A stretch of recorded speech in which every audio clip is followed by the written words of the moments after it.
Good afternoon and welcome. Welcome to another edition of Atlas Live. We want to, right off the bat, say it's unfortunate that we had to cancel last week's live stream, but that was for Father's Day. And as it turns out, we're going to be canceling next week's live stream, which is going to be for the celebration of our father's 83rd birthday. It's summertime, and at this period of time, these events tend to congregate, and so we do have these responsibilities that we have to take care of. And so, just a heads up that there will be no live stream next week. We'll make an announcement on the page as well, just to remind you. Today's topic was inspired in part by the documentary film about the lost Leonardo, the alleged Salvador Mundi, which, if you aren't aware,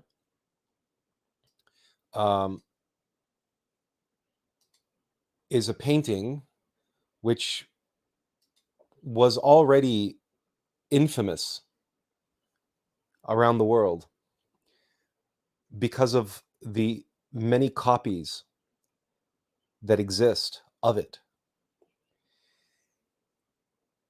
And the painting itself was lost completely. No one knew what happened to it or when. And as you are probably aware, it was just a few years ago that it resurfaced in the United States, of all places. And it was in terrible condition. It was in terrible shape.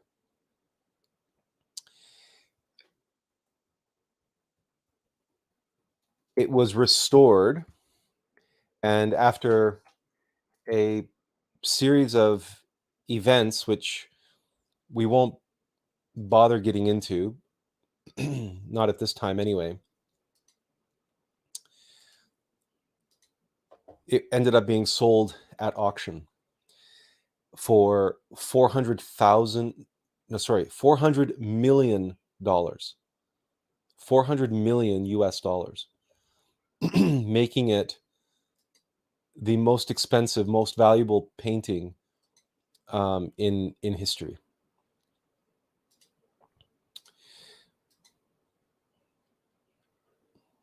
And we're just pulling it up here just so you can see it. There it is. Now, it'd be nice if we could make it bigger. There it is. All right. So perhaps if we go like, no, that doesn't work. What if we go like, no, that doesn't work either. Okay, well, so this is the Salvador Mundi, or the alleged Salvador Mundi, and the documentary about the lost Leonardo is quite interesting, and it's quite entertaining. It's also quite sad in some ways. There's information in there which you may find irritating or frustrating or angering or downright disturbing, whatever. But the point of today's live stream is not to talk about this painting or the circumstances around it per se, but Leonardo's dedication to his craft, Leonardo da Vinci's dedication to his art, was in many ways unprecedented. If you know anything about the life of Leonardo, you will know that he studied, examined, explored relentlessly. He has literally thousands of pages, sketches, and notes in notebooks, particularly on human anatomy, but on all manner of subjects. And his perfectionism can be seen in his works, which is one of the reasons why the Salvador Mundi pictured here is, although considered by many to be authentic, it really is an alleged Leonardo, because in some ways it lacks some of the perfection of Leonardo's other works. It really requires a keen eye and really an expert eye to be able to pick up on some of these discrepancies, some of these alleged problems.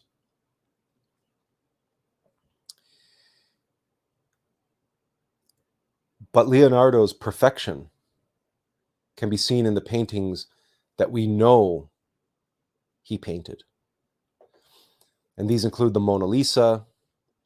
They include the Last Supper.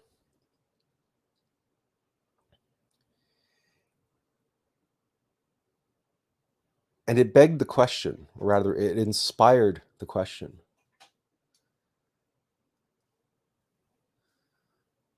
When is it appropriate for us to pursue that level of perfectionism in what we do? Nowadays, it seems that we very much live in a society where doing just enough, or doing as much as we want, or doing what we need to get by, seems to be the order of the day.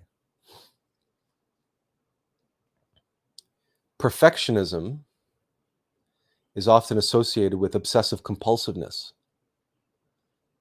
or we have the A-type personality, the perfectionist personality, and that individuals who seek perfection are in some way flawed. And indeed, there are examples of individuals who have become completely obsessed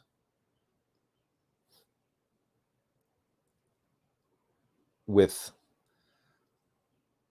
achieving some level of accomplishment, some level of achievement, some level of what in their mind is perfection.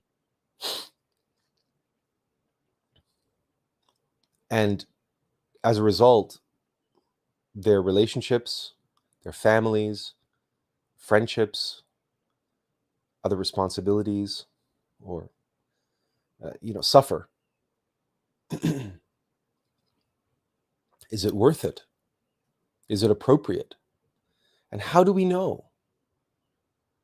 What is the methodology that we use to arrive at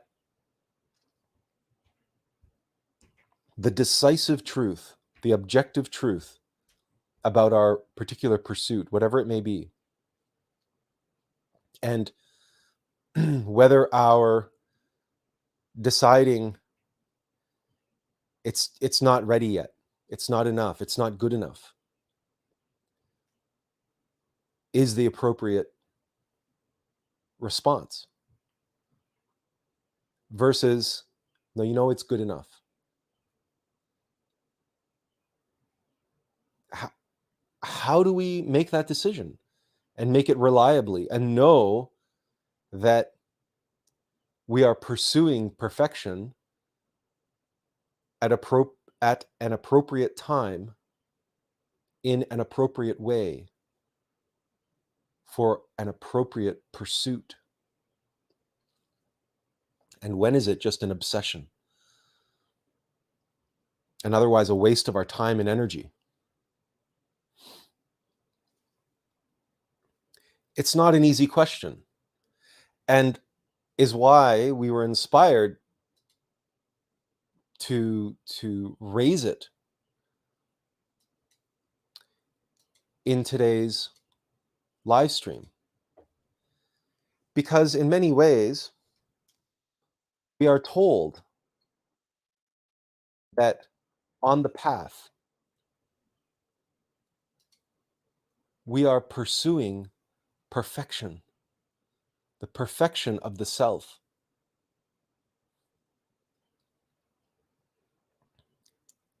And you will find endless critiques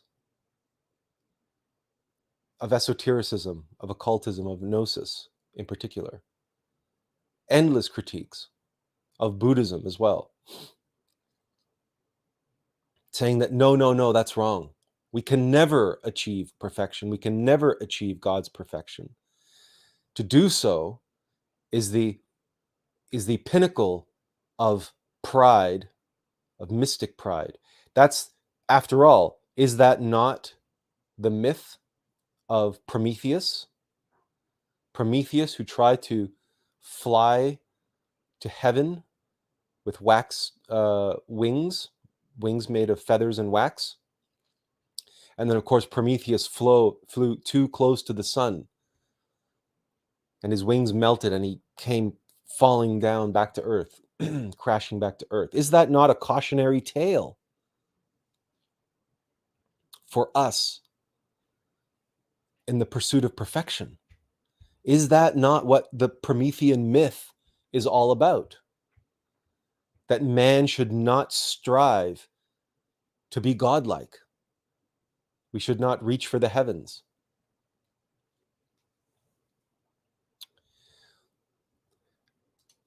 As Azil says, perfection has been seen as witchcraft, and the hunt can be seen today as well, meaning the hunt for witches. So the hunt for those seeking perfection. And he also says hello, and hello, Azil. By the way, Azil, there's the link if you feel like jumping on and save your some time and your fingers typing. It's been a while since you've been on. So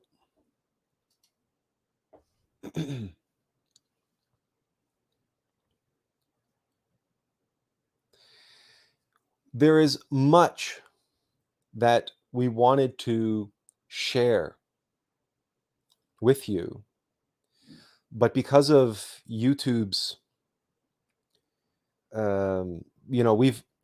we've fallen into these traps in the past, and our live stream was even banned midstream live, that we were hit with a copyright strike, etc., etc.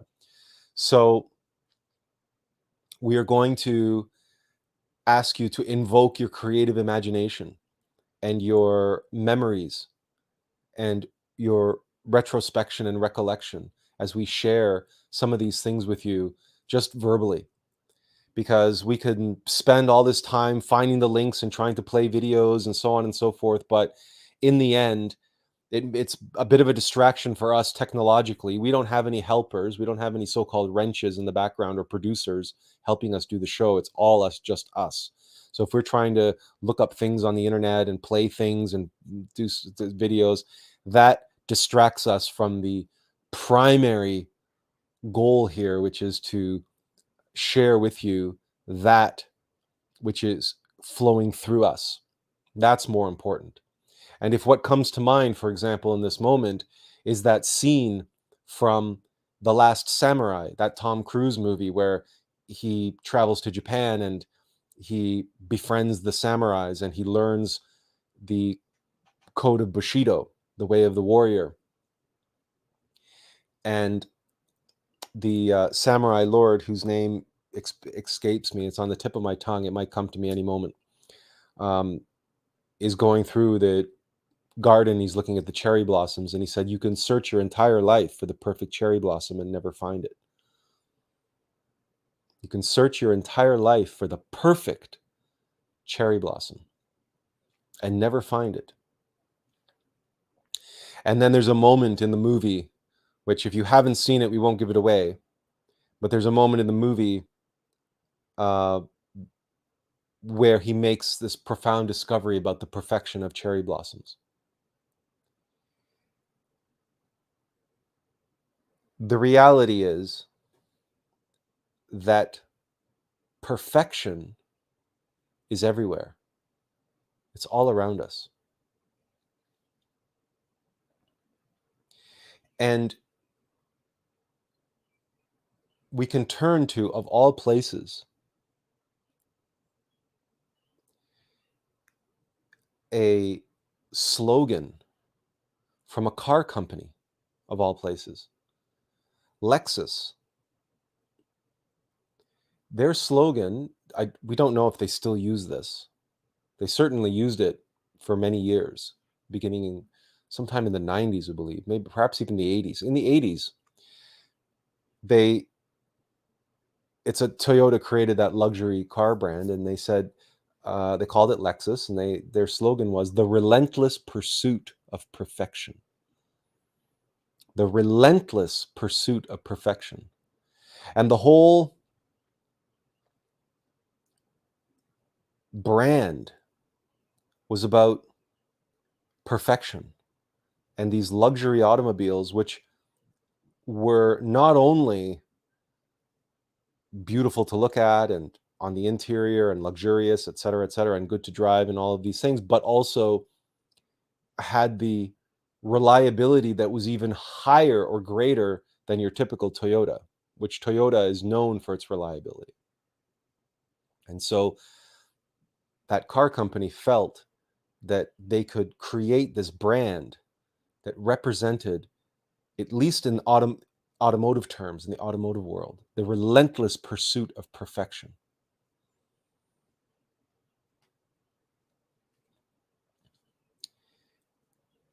And we see that all around us. We see that in nature, especially.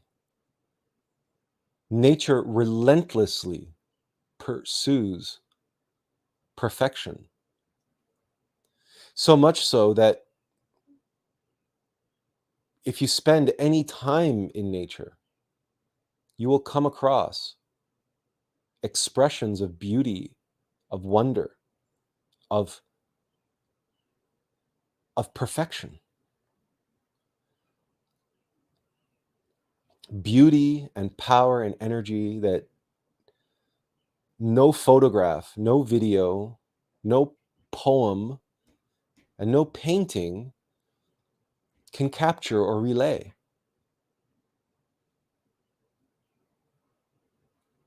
What are we experiencing if not the perfection of creation, the perfection of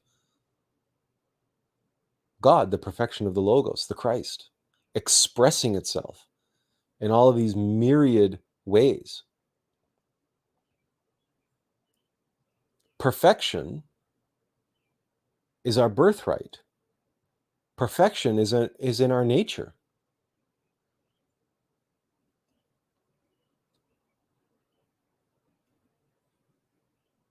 So why would we ever be encouraged not to pursue perfection? What is the determining factor? Who suggests that we should not pursue perfection and not relentlessly pursue it? Usually they are individuals who have no interest in pursuing perfection. They are not motivated by excellence in any way, shape, or form. And they are not motivated by self-realization, self-actualization, or awakening. They do not feel the fire, the Christic fire of their innermost intimate Christ, longing to express itself through them. They have no concept of this. They have no experience of this. They have no experience or concept that can even remotely approach what we refer to as the passion of the Christ.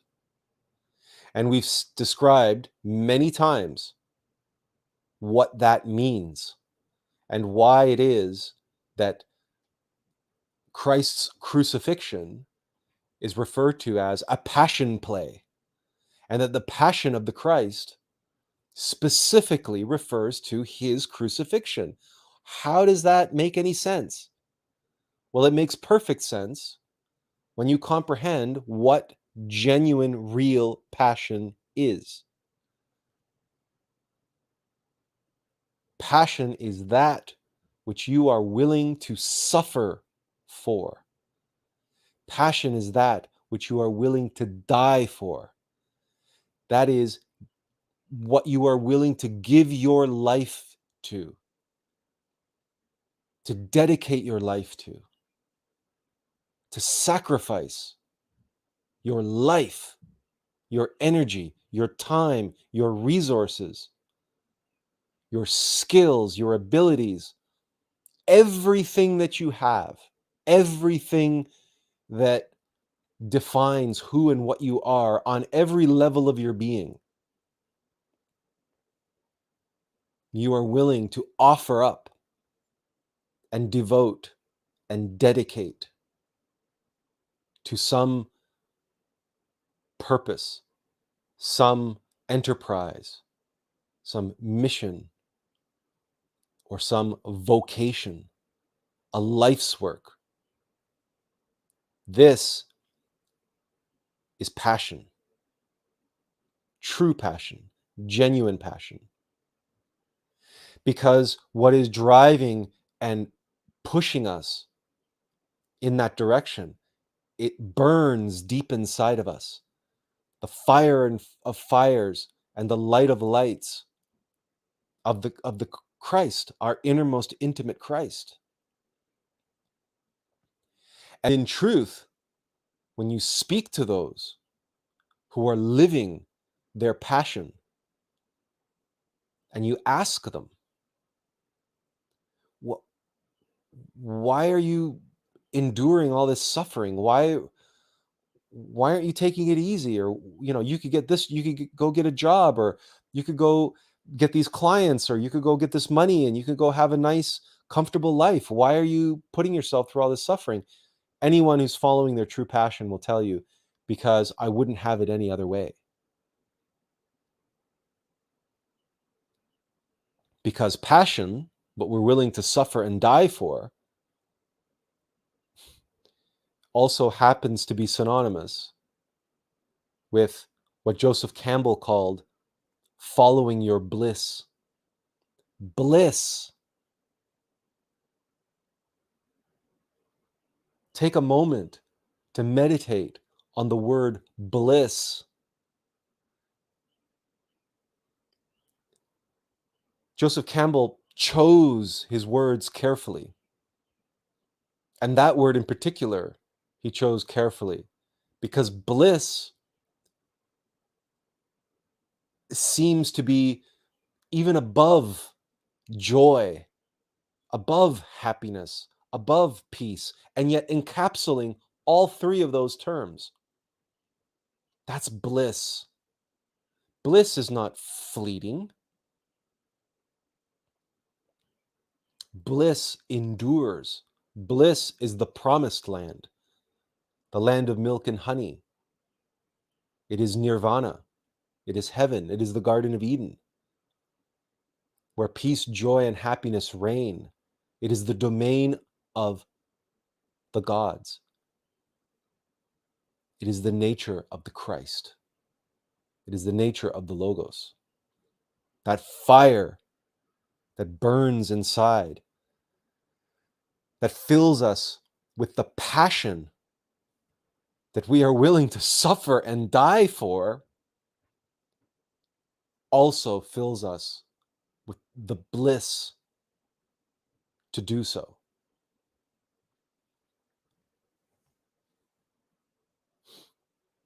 And the pursuit of perfection,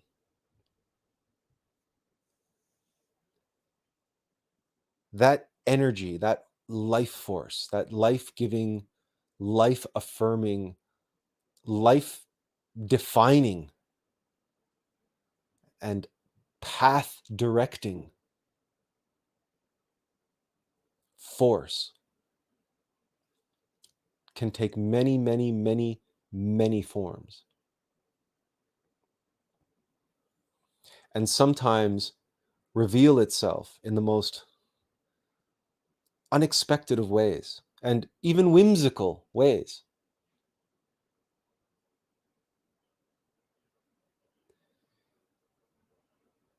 We often have, in our experience, had the pleasure of preparing meals for, obviously, family and friends and others. And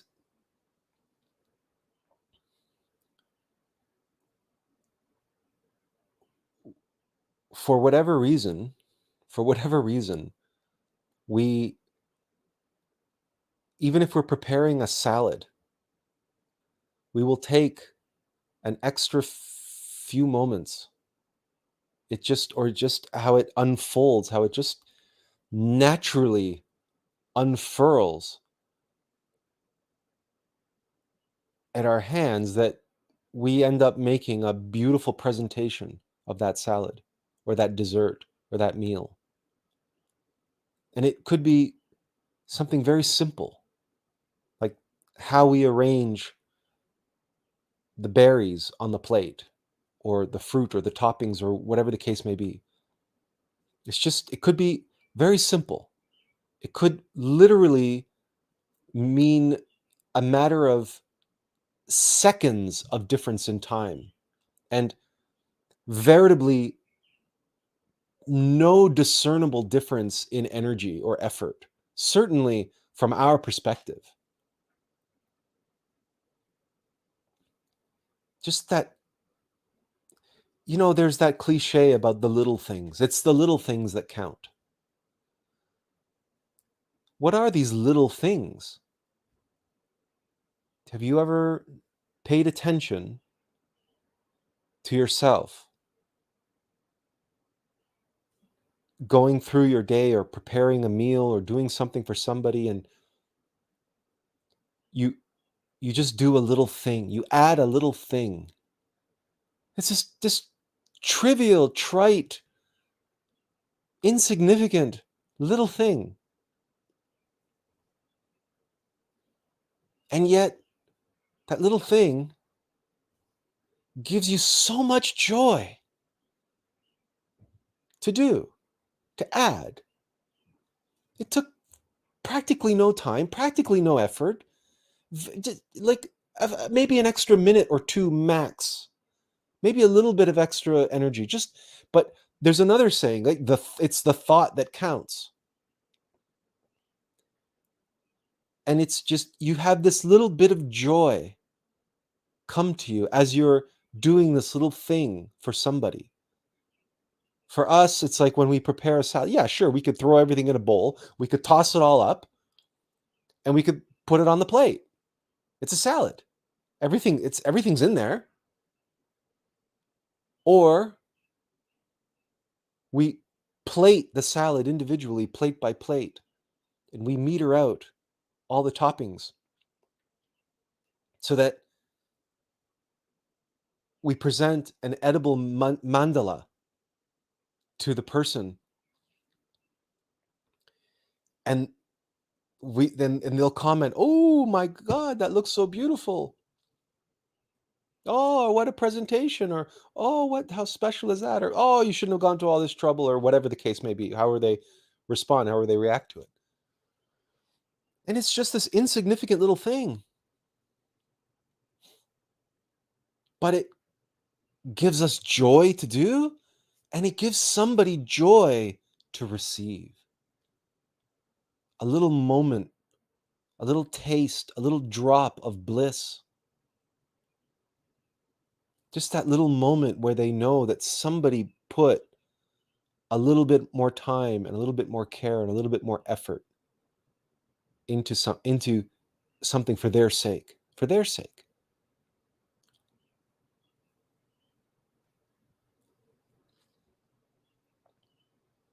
That, dear friends, believe it or not, those little things, those little moments, those are an expression of God's perfection.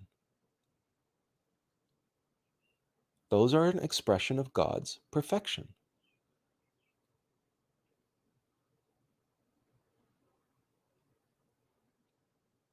So we start with this grandiose talk of life's work and vocations of the things we're willing to suffer and die for. Yes, certainly. That's one extreme, and that's the big picture. But the journey of 1,000 miles not only begins with a single step, it's made up of hundreds of thousands of little steps, little things, little moments. And the Caesar Hadrian said, brick by brick, how was Rome built? Brick by brick, citizens, brick by brick. The great pyramid of Giza that we are building of our life, that we are making of our path, is laid down brick by brick by brick, moment by moment by moment, with one little gesture after another, after another, after another. And when we observe ourselves, we recognize that, we see that, and we say, there is a spark, a seed, a tiny little taste, a drop in the bucket or a drop in the ocean. And we're trying to fill Lake Mead with an eyedropper. But it doesn't matter, because each eyedropper gives us that tremendous feeling that only the relentless pursuit of perfection can provide us. Those who are on the path, those who are here to perfect themselves, or to perfect their craft, perfect their skill, perfect their vocation, perfect their whatever, as Da Vinci did. Perfect his painting technique, or as Michelangelo did, perfect his sculpting technique. And there are other sculptors who, because we're so terrible with names, will never remember their names. But there are other sculptors. For example, there's that sculptor that painted that, I guess, Madonna and Child, and she's covered in lace, in a shroud, in a veil. She's veiled, and the veil is carved from stone, but it is so delicate. It is so absolutely delicate. You would swear that it's silk. You cannot tell that it's not silk. You cannot tell that it's not the finest, most delicate veil, and yet it is carved in stone, and you can see her skin beneath it, and it's an absolute revelation to behold.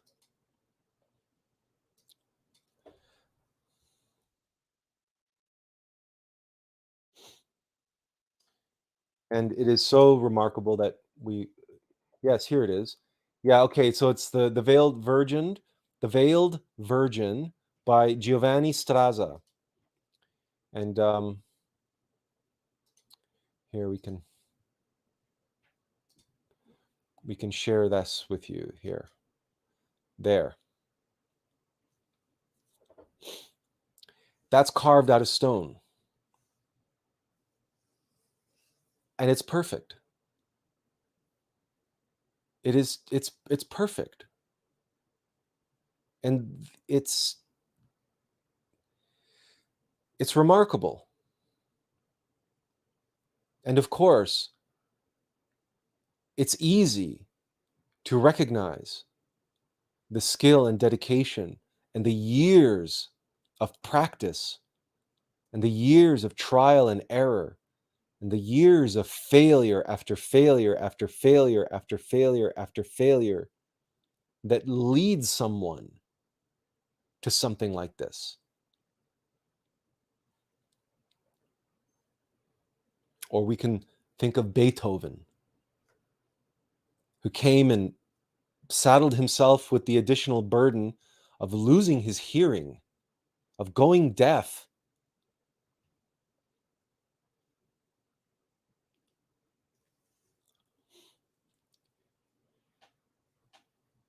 And then having what is objectively the greatest piece of music ever written, his Ninth Symphony, played for the first time such that he himself could not hear it being played.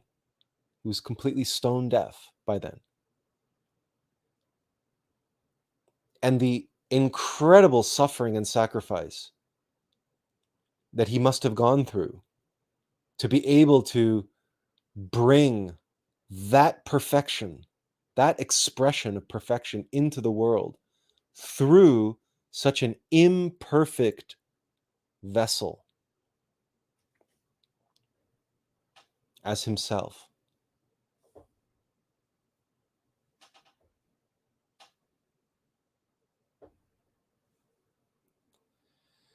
As Azil has a comment here, he says, some people have forgotten their life's work from when they are children. It is quite common to see the tendencies at younger ages. Certainly children have propensities and talents, or they show a propensity for this or that skill, and unfortunately sometimes those are lost or other things take priority. But other times it's good that those children grow up and grow out of those propensities. In our case, that was very much the case. Had we pursued what we were good at as a child, we might have been pushed or encouraged into academics or materialist science or possibly law and possibly politics after that, or who knows.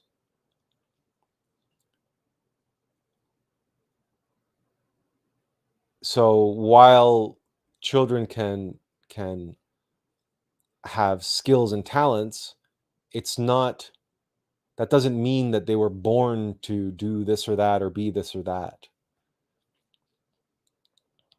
It's possible, but there's no guarantee, and there's no one who ultimately should make that decision but the individual themselves. Because in our case,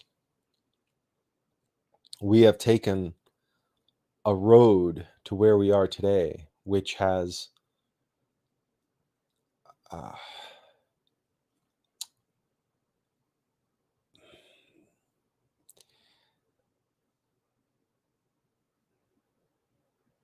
like a ball in a pinball machine,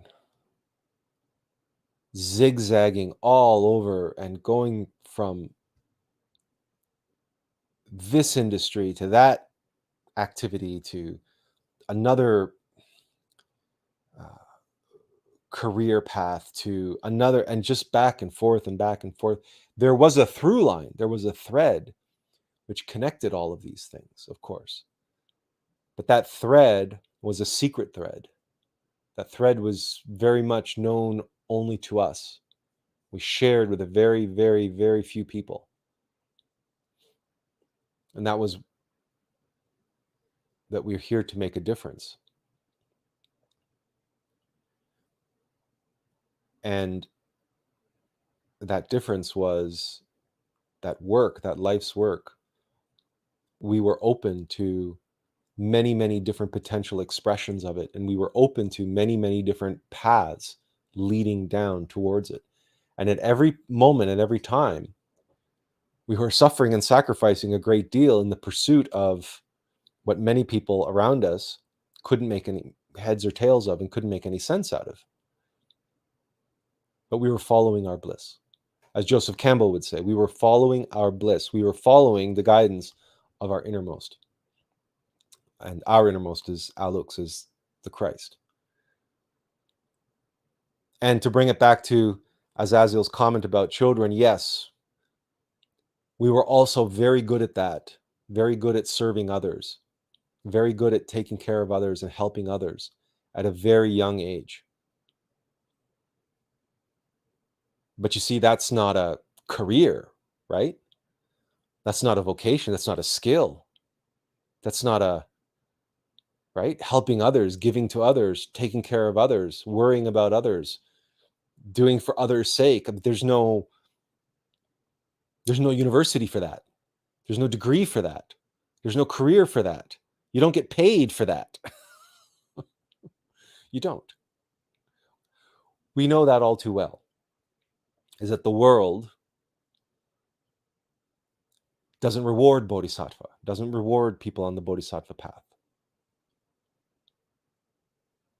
There is no worldly, there is no worldly reward system or incentive, worldly incentives to pursue your passion, which is why we have the starving artist archetype. And so many individuals, people like Nikola Tesla, who died a poor man. And we have individuals like Mozart, who likewise died very young and destitute, for the most part, with great debts. Now, he had debts for various different reasons, but one of the reasons was the fact that his music was simply not fully understood or appreciated in his time, in his day. And that's the case of many artists and many musicians throughout history, and many masters throughout history are just ahead of their time. And their perfection that is expressing in their work is a threat to the establishment.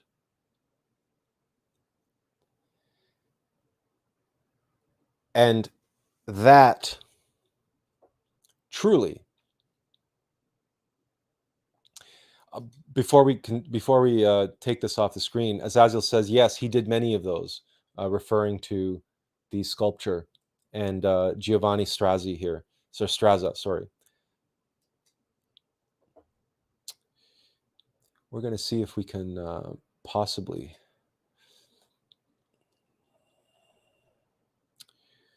All right, let's see if we can fix this up. Is that, oh, that's no good. Okay, that's a bit better. All right. So coming back to this perfection as a threat.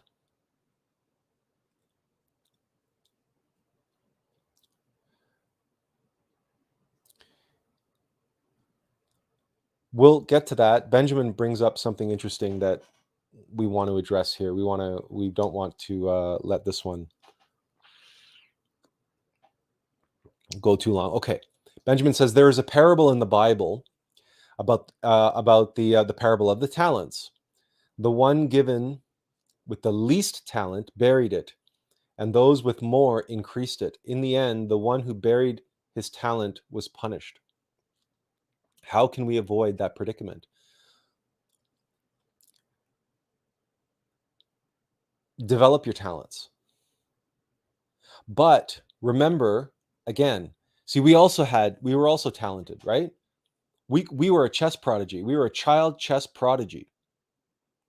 We went to tournaments. We had a chess coach, and we were going to tournaments and we were beating adults in those tournaments. We weren't in the children's division, we were in the adult division, but as a child, we were talented at chess.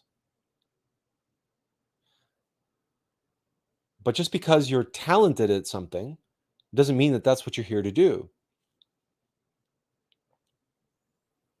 We didn't have the passion for chess. We had a passion for chess, for playing chess with our friends, and it was fun. It was a game. We enjoyed many different types of games, actually. But for us, it was just another game. It was just, but chess is the king of games. Chess is the most perfect game. Chess is the perfect reflection of life. It is the perfect allegorized game of the game of life as a game on a game board. There is no other game that comes close. There might be other games that rival chess in terms of complexity, in terms of all sorts of other factors, but no game rivals chess in its allegorical truths and the way it represents reality and the path of awakening and self-realization.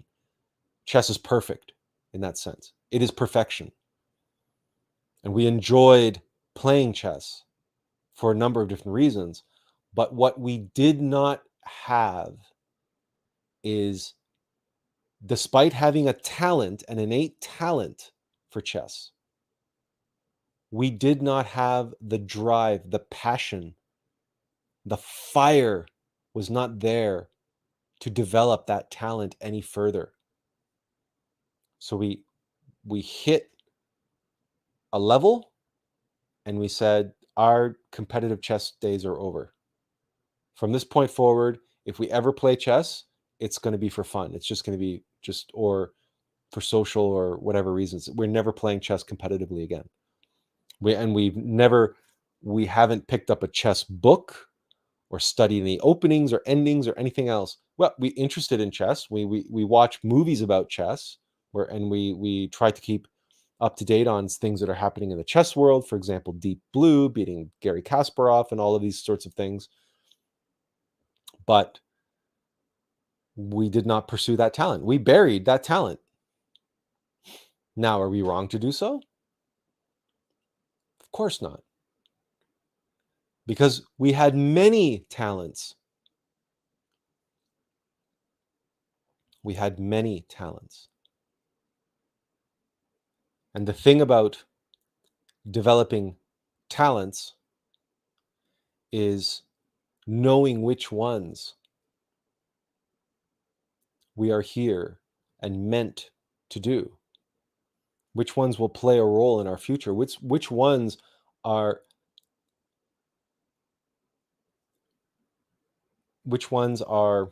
necessary for accomplishing our life's work, and which ones are not.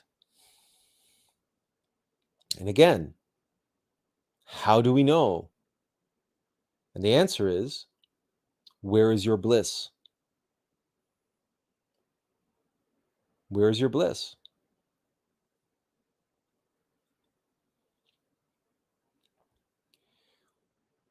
Where does your passion point? Those are the talents. Those are the directions where we need to go. To surrender to the fire that burns inside. As Azil says, he says we could watch the current world champion Magnus Carlsen. Yes, we could, but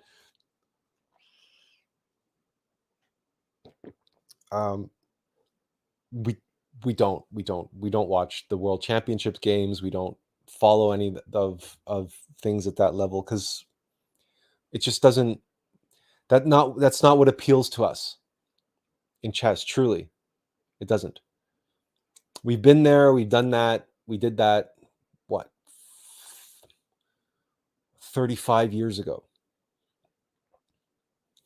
And so we sort of did everything we wanted to do when it came to chess, and now we just moved on. It served its purpose, and in our life anyway. And yeah, Benjamin says, thank you for that. Indeed, we all have many talents, but we should develop more of those that will help us on self-realization and in service of the logos. I also love chess. The thing about developing talents is which ones are important, as Benjamin points out here.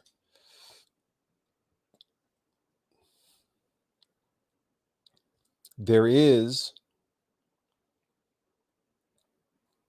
again, a risk that we take if we make that decision.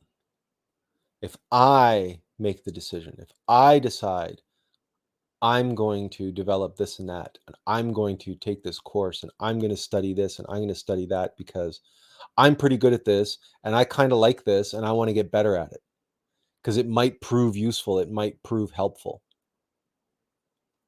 Yes, it might.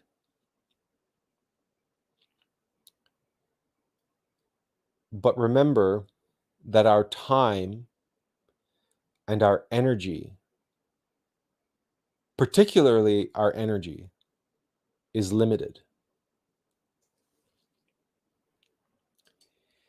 And there's an interesting concept in economics called opportunity cost. Now, this is perhaps ironic that we're bringing up an economic term on this live stream, but hear us out for a moment. We went and did a master's in business administration, by the way. We did it in 1 year. We took an intensive 1-year program to get our MBA. And that process and that experience was an essential part of our journey. So remember, when we talk about our journey, our path, how we're like this pinball getting knocked around all over the place. So one of the places where we got knocked around to and into was a master's in business administration. And that's where we learned about this economic and business term called opportunity cost. Opportunity cost refers to the not only not everything that you do has a cost associated with it.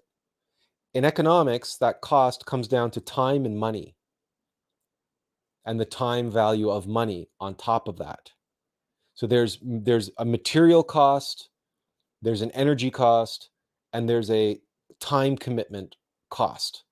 And there's also marketing costs and branding costs and all sorts of other costs and production costs and logistics costs and transportation costs and all of these different costs, right, associated with some sort of enterprise, some sort of pursuit. Opportunity cost adds another dimension onto the superficial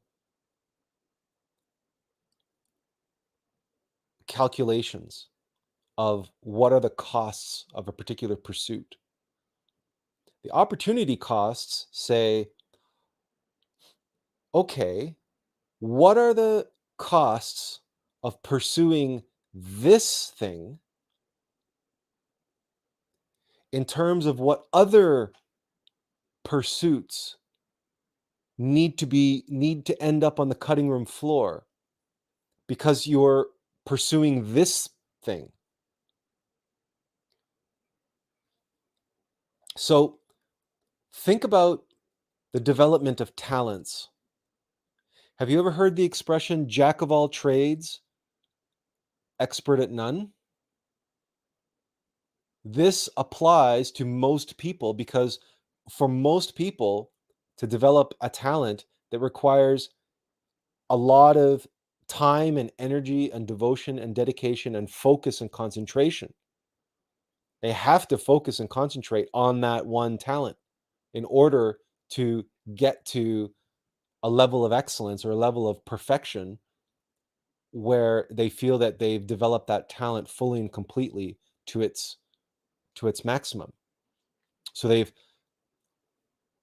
realized their potential in that talent. But that usually comes at the expense of all their other talents, because we cannot become experts at everything through that dogged single-minded approach, because the whole reason why the dogged single-minded approach exists is exactly to remove all distractions and to focus on just one thing, or maybe a few things, a handful of things at most. So opportunity cost in economics, it's an economic business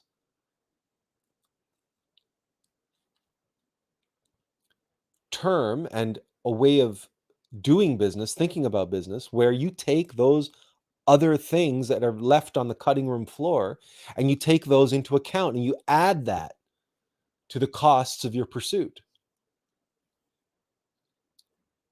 So very simply, a movie studio can produce 5 movies a year, let's say.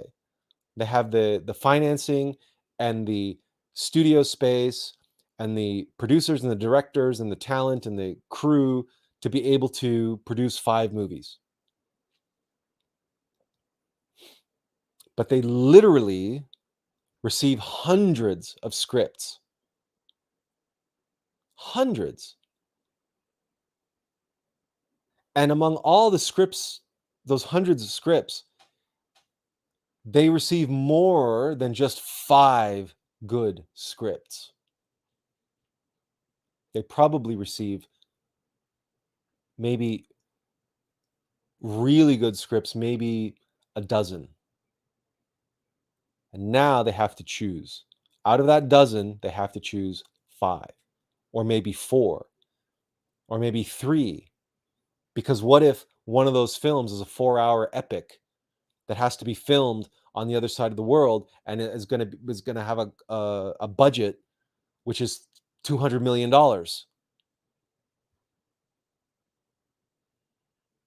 So now they have to make a choice. Do we make 5 films for $100 million each? Or do we make 3 films and one 4-hour epic blockbuster for $200 million? Do we take that risk? Because that epic 4-hour blockbuster, or sorry, uh, might bomb at the box office. And then we're at $200 million. Now we only have 3 movies left to make up the balance. Okay, opportunity cost.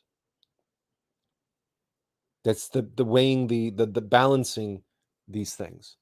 Now, in economics and in business, they teach you all sorts of ways to try to come up with the answer to that.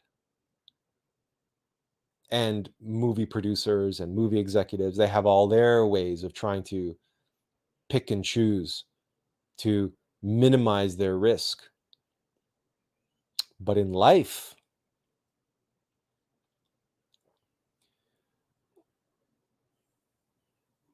trying to figure things out, trying to come up with the answer of what to pursue based on some sort of uh, mechanical or intellectual application of opportunity cost. If we if we applied what we were taught in that MBA program to our life, we can tell you the opportunity cost of the Atlas project was tremendous. The opportunity cost are is off the charts, off the scale.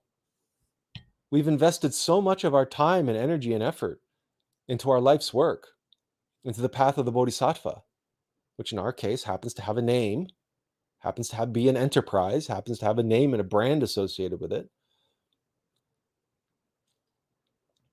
And we have been raked over the coals by everyone in our family, all of our friends, many of whom have left us. I said, well, we can't get through to him. He won't listen to reason. We can't relate to him, whatever. So, we've sacrificed everything. Comfort. Well, we have a great deal of comfort, so we shouldn't say we've sacrificed all of our comfort. But we certainly sacrificed our pride. We've been humiliated in every conceivable way, certainly from a societal or cultural norm perspective, because of the tremendous opportunity costs of walking the path of the bodhisattva,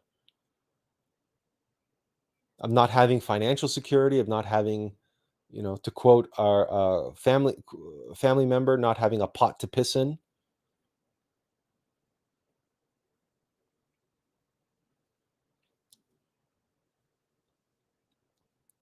But opportunity costs work both ways. Yeah. What if we had pursued other avenues, jobs, good paying jobs, so-called stable income, stable sources of income? What if we had pursued that? What if we had successfully marketed ourselves as an MBA into some sort of senior managerial position, and we're now working at least a minimum of 40 to 60 hours a week? And remember, it's not the time, it's the energy.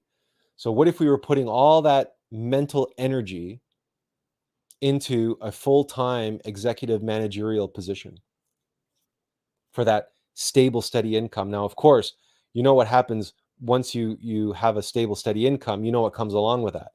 Well, you end up buying real estate, a house, or a condominium, or whatever. And then you have a nice car, and you have those payments, and you have all that other stuff to worry about. You have all this stuff, and the things you own end up owning you. And when you have a stable income and a nice place and a nice car and everything else, well, then your family expects you to get married. Why aren't you married yet? So now it's like, now you have that, and then possibly children.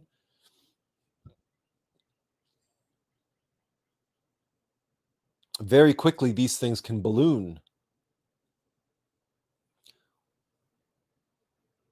We have people in our family who have said to us outright that the Atlas project is, at best, a hobby. A hobby. We spend more than 50, 60, 70, 80 hours a week on the Atlas project.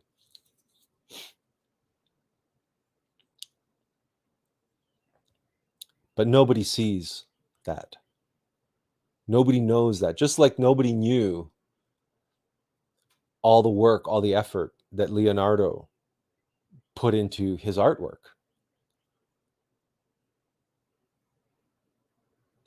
We knew it after the fact. And just as nobody knew the real suffering that Beethoven went through, going deaf, being the master of music for this planet and going deaf in the process. One of the things about your passion is that you don't care what other people think. Your passion is yours. Your path is yours. And the suffering and the things that you endure in the relentless pursuit of perfection, that's yours to know. Nobody else needs to know that. And frankly, nobody else cares. They don't. They don't care to know. They don't want to know. And one of the reasons they don't want to know, and this is where we were heading when Benjamin gave the parable of the talents, is that average people living average lives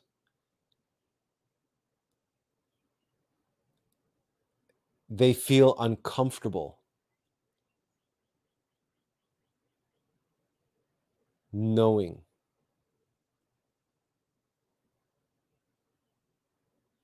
someone who is living their bliss, someone who's following their passion, regardless of consequences.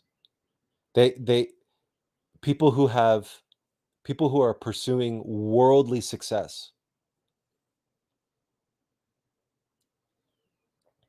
they don't want to know about sacrifice for some harebrained scheme or some childhood dream or what have you. They want nothing to do with any of that, because they have bought into the notion, the philosophy, that life is about doing your best and getting by and having a nice, comfortable, safe, secure, successful life. And it's enough to sacrifice for your children. It's enough to sacrifice for your family. And yeah, you put a lot of time and energy into your work, into your workplace, or into your garden, into your home, into redecorating your house, into your hobbies, into your interests. And you can be passionate about traveling and passionate about having experiences and seeing the world and having dinner parties and having good friends, and right? And you take a lot of pride and get a lot of satisfaction from all of that. And you can see that the fire, the drive, the energy, even as we were describing all of that, you can see how that fire is being dispersed. It's being used up. And not only that, you also can see, because you know people who will justify and rationalize the abandonment of their dreams and their visions and their passions for that safe and secure and comfortable life. And they will justify and they will say that they were right to do so.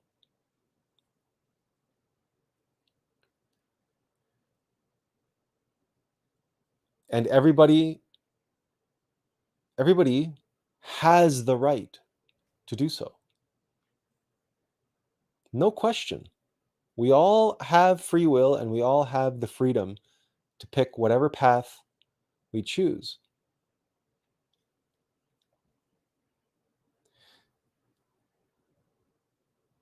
But the path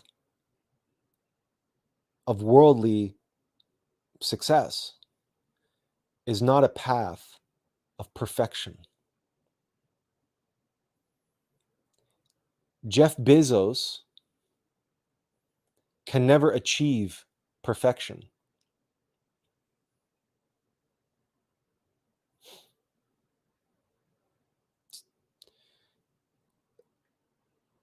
You know, speaking of Bible quotes and parables, there's that quote about it is easier for a camel to pass through the eye of a needle than it is for a rich man the kingdom of heaven. It's easier for a camel to pass through the eye of a needle than it is for a rich man to pass through the gates to the kingdom of heaven. Because money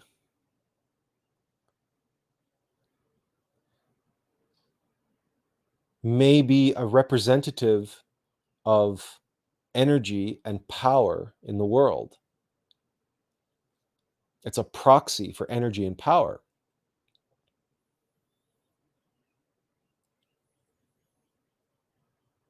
But it is theoretically limitless.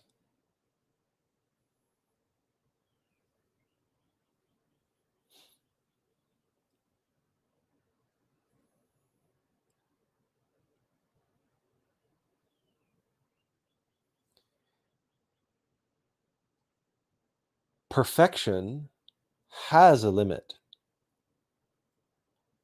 Perfection is defined by a limit. And perfection is not, therefore, perfection is never a quantity. Perfection cannot be quantified. So the pursuit of wealth, the pursuit of money, is not and cannot and has never been the pursuit of perfection. Because perfection cannot be quantified. Even with the clever economic concept of opportunity costs. We've spent a lifetime pursuing what we've been pursuing.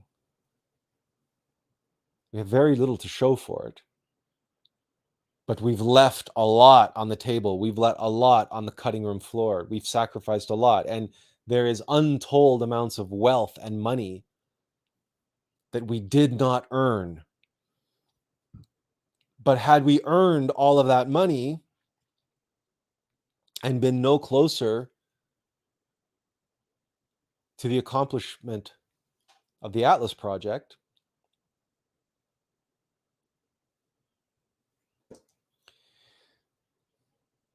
now this is always a risk if we talk about these subjects. And here Benjamin reveals what that risk is. He says, "I'm crying inside after hearing that, for I realize that I've been living an average life after all."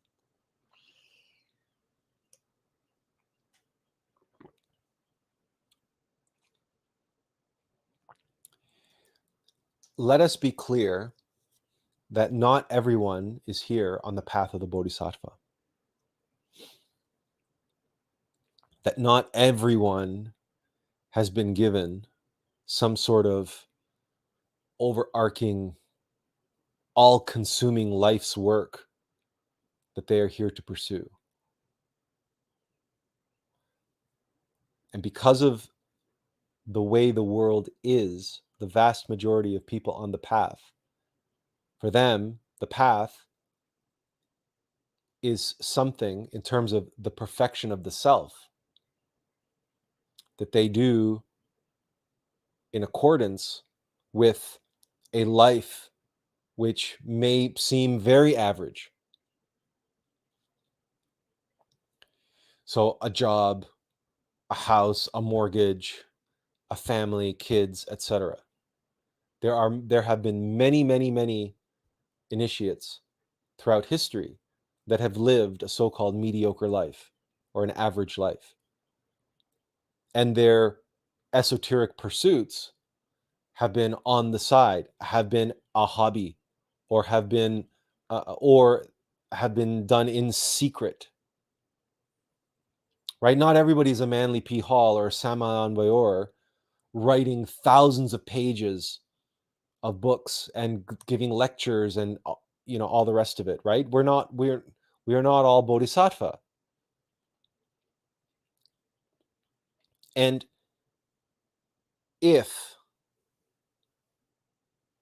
you have followed your heart in your life, and following your heart as where you gotten to where you are now, then you've followed the right path, or you've been doing the right thing.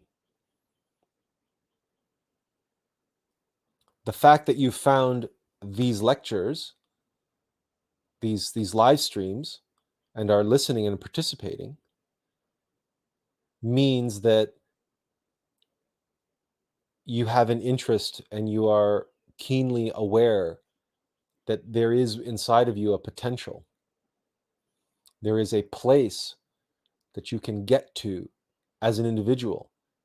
But that work on ourself, on our egos, that can take place regardless of what we do for a living. For most of us. Because as long as we're interacting with others and we're facing challenges and our own egos are being mirrored back to us, and we're facing the challenge of frustration and anger and fear and anxiety and temptations, etc., etc., etc., then we have that opportunity to work on ourselves. For example, just because we're here doing these live streams and working on the Atlas project doesn't mean that we don't have to work on ourselves, on our own egos, which we do. It's summertime, and we live in a household where, whether we like it or not, people are always buying ice cream. And ice cream, like just for many, many people, ice cream is one of those perfectly uh, perfectly engineered temptations. Fat and sugar and dairy, and it's cold and it's creamy. Like they could not. Modern day food scientists can't engineer a more perfectly tempting, fattening dessert than ice cream. Have you seen the flavors that they offer these days? It's ridiculous. And it's like, what? It's 3/4 of a cup of ice cream is like 300 calories. It's like 30 minutes on a treadmill, if you want to look at it in those terms. Why do we mention this to you? Because we struggle with that. We have to face that temptation. And we struggle with that. That has nothing to do with the Atlas project. So that whether we were having a normal life, an average life, or the life that we're living, it doesn't matter. The temptations we face and the willpower that we have to develop and our capacity to perfect ourselves, and that path of perfection can happen no matter what we're doing in our life. And not everyone has this clearly defined or overarching. Not everyone feels that burning fire. Not everyone feels that passionate drive to sacrifice themselves and give up everything to pursue one thing. And you don't have to give up everything to perfect yourself. That's the point that we're making about the ice cream.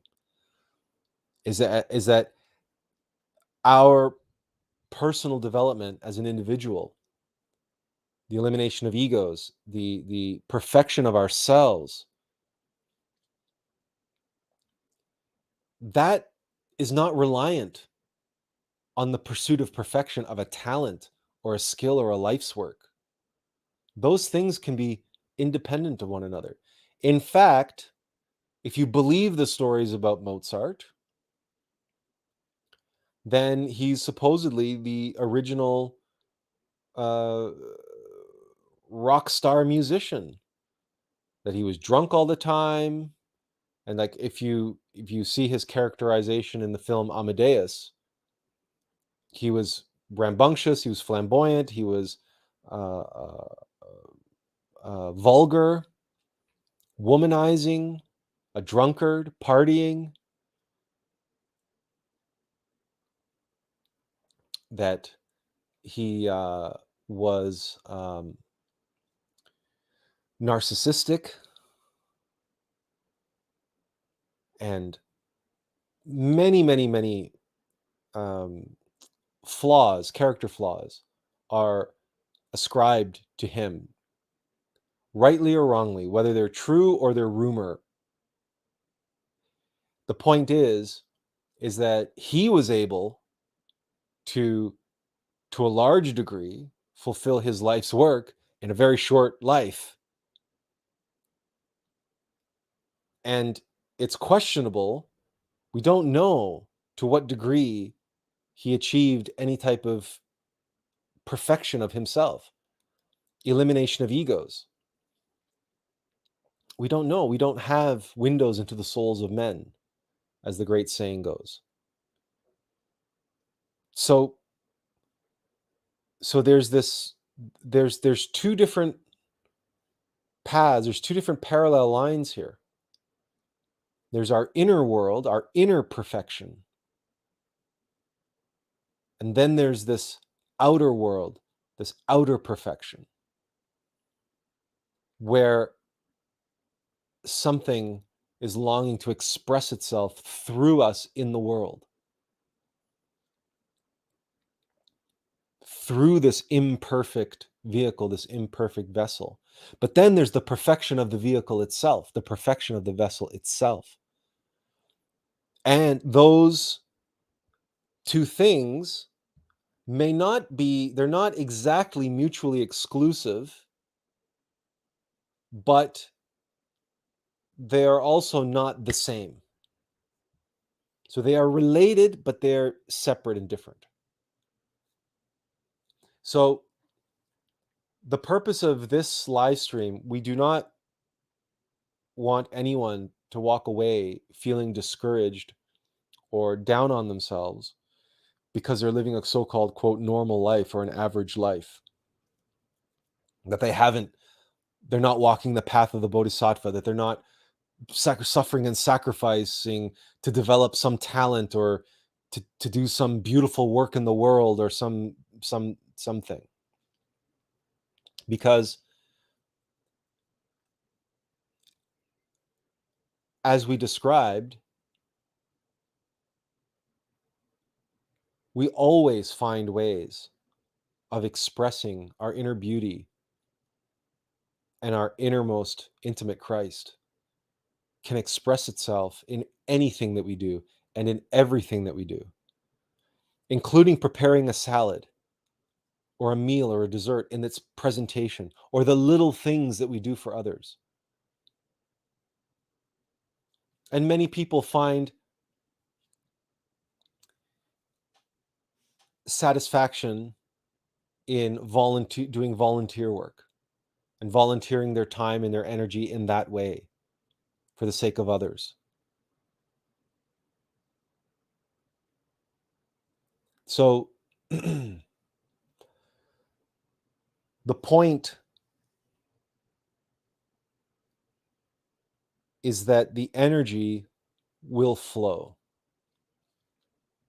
Love must flow. Love cannot be hoarded. And if it is, that becomes too much self-love. That becomes narcissism. That is what degenerates a psyche and a consciousness into the epitome of pride. Love is meant to flow to others. Not too long ago, we made a video on selfish spirituality. And it is a quote by Samael Aunmayor, which talks about how many on the path are focusing on their perfection of self, their inner perfection, but they do not spend any time or effort or energy for the sake of others. And because they spend no time or energy for the sake of others, the love that they are seeking to develop and seeking access to gain access to that fire of fire and the light of lights of the innermost intimate Christ, they're not sharing it. They're not letting it flow to others. And because they're not letting it flow to others, they're denied the initiations. They are denied the progress that they seek. And Master Samael states clearly why that is. Because every initiation, every advancement is given to a monad by the masters of the White Lodge in accordance with their karma and their level of being. But if that monad, that initiate, is not giving to others, then nothing is owed to them. Because in the great balance of karma, in the great cosmic dance, everything must balance. And we would argue that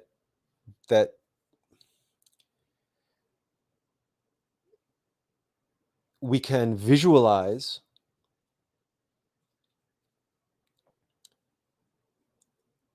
there's an expression about your cup is full. That Buddhist expression, when someone's cup is full, they cannot receive anything because their cup is full. If you are not sharing that which you are receiving, which you have received, you're not emptying your cup. If you're not emptying your cup, the masters look at you and they say, we're not going to give you anything. We're not going to give you anything more. Because number one, your cup is full. We've given you so much, but you haven't given it to anybody else. You haven't let it flow. You haven't passed it forward. Like there's this movie called Pay It Forward.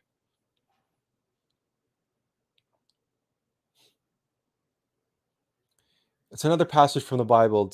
They who give everything away, they shall receive. And they who hoard everything for themselves, they shall receive nothing. We can't remember exactly what the quote is, but it's essentially what we're talking about here. So Benjamin says, yes, that is true. He says, if we can press the right mouse button here, that is true. Love must flow. As Paul states, if I speak in the tongues of men or of angels, but do not have love, I'm only a resounding gong or a clanging cymbal. Very good. Which again, which we're going to come back to that in a minute. As Azil says, besides, we do not walk that path in every single lifetime. Sometimes we reject it.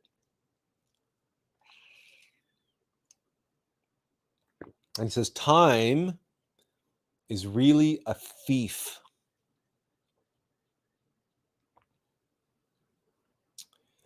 Time is a thief.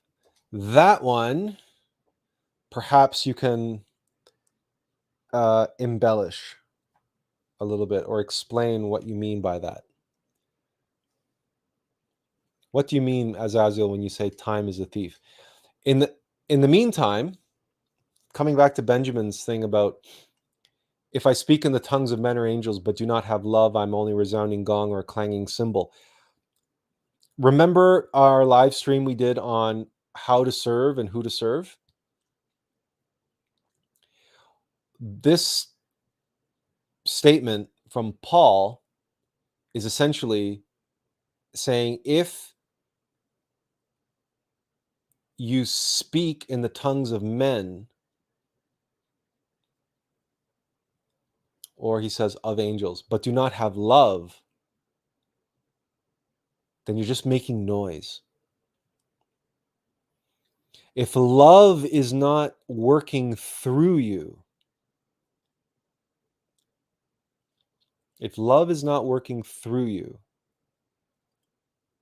then what is motivating you? If it's not love, something has to be motivating you. We don't do anything without motivation. So if you're being motivated by something other than love, could it be ego? Desire of some kind? And if that is what is motivating you, you're making noise. If you're not sharing love, if you're not doing what you're doing with love, yes, you might be providing some kind of worldly benefit or worldly service, right? That's what a lot of people in their jobs rationalize and justify what they do and how they do it. Well, we're providing a valuable service. Okay. And that's fine for the world. That's the worldly way. Or we're providing entertainment. We're giving people joy. We're giving people a little bit of joy or happiness with their entertainment. Well, even people in the pornography industry have rationalized what they do that way. Excuse me.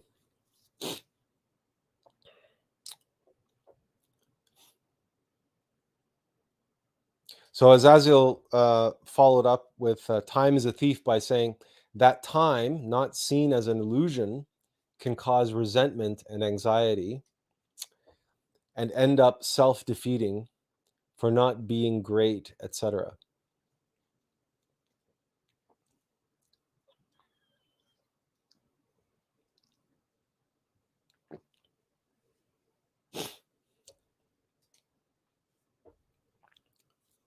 So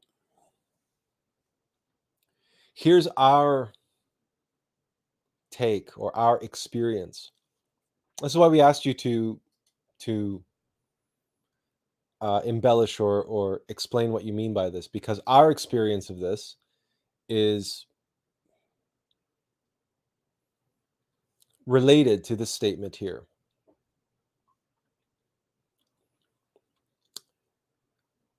We have fought, and we've spoken about this endlessly. Our fear, our demon, has used our life's work and the concept of time against us since we first learned our name, Attlas, which was around the age of 15. Since that time, right up until today,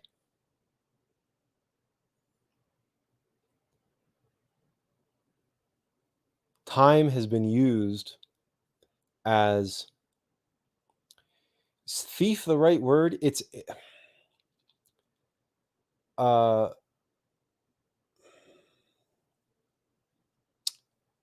thief steals. Yes, steals. But really, the anxiety, the fear, the worry that we're running out of time,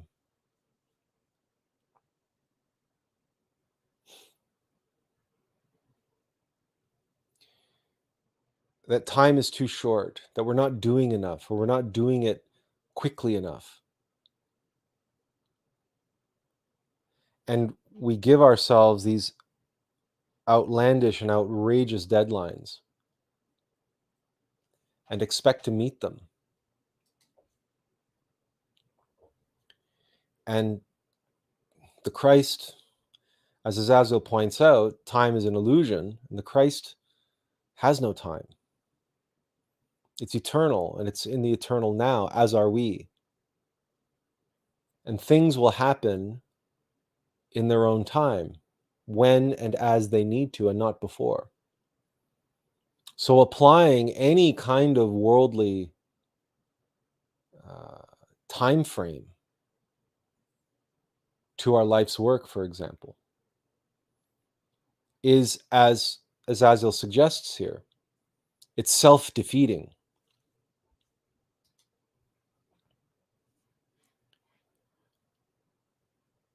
And we have, in our experience, faced that right up until today. Because just because we are aware of our fear doesn't mean that we don't feel it. Just because we are aware of our anxiety doesn't mean that we don't suffer from it. And just because we know intellectually about time as an illusion and this, that, and the other thing, we are not a resurrected master. So we still have our ego, our demons still very much in place. We're constantly fighting and wrestling with it. That's part of our path. So that we're not walking on water and we're not talking above everybody's heads. So that people can relate to us and we can relate to others. So when someone like Azil makes a statement like time is really a thief, we can say, okay, we ask him to elaborate, tell us, explain that to us. And once he does, we can say, okay, here's our experience of it that agrees 100% and backs up as a living case study of exactly what you're talking about.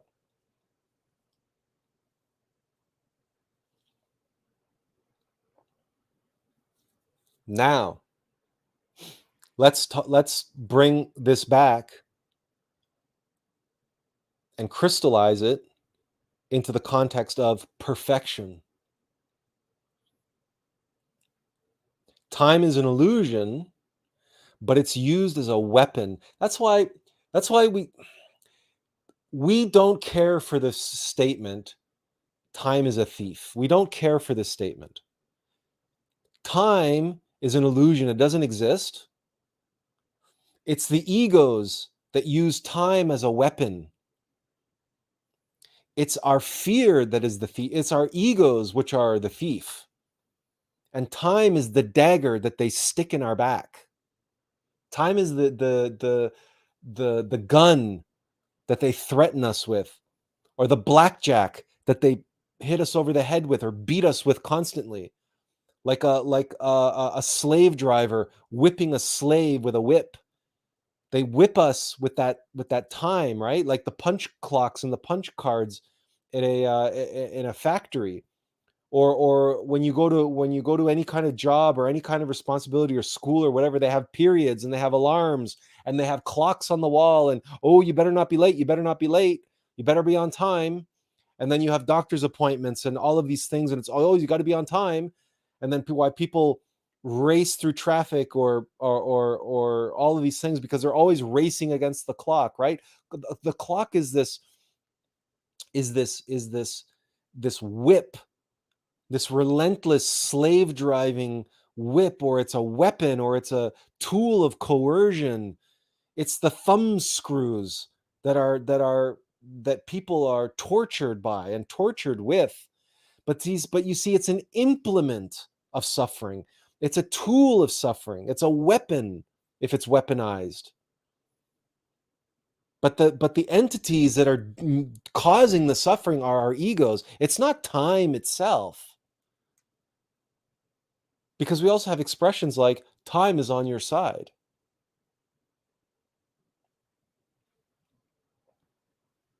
Like any tool, like any implement, illusory or otherwise, time is neutral. A sword that guards the entrance to the castle can be the same sword that's used to murder the princess inside the castle. It all depends on how it is used and who uses it and for what purpose. That's what determines what a tool is, an instrument of goodness or an instrument of evil. That's why we asked you to explain what you meant by time is a thief. It's not time that's the problem. It's how it is used and what uses it and who it is used on and for what purpose. So these statements, it's an illusion that can be used to cause resentment and anxiety. Yes, absolutely. And this statement, it's self-defeating. It can end up self-defeating for us, beating ourselves up for not being great or not being done or not being finished by now. That's one of the reasons why in the last couple live streams we talked about the law of three and the law of seven, the organizational law of seven. So even our lives are set up in these 7-year periods, these 3 7-year periods, so that we don't start as like we did before we were aware of the 3 7-year periods and the organizational law of the universe as it applied to our own lives. We were in our 20s and in our 30s freaking out because we weren't doing the Atlas project. We weren't doing it yet. Why aren't we doing it yet? Why aren't we being allowed to do it? We're running out of time with this humanity is running out of time. It's running out of time. Our fear was constantly riding us and whipping us with that, we're running out of time, we're running out of time. Constantly.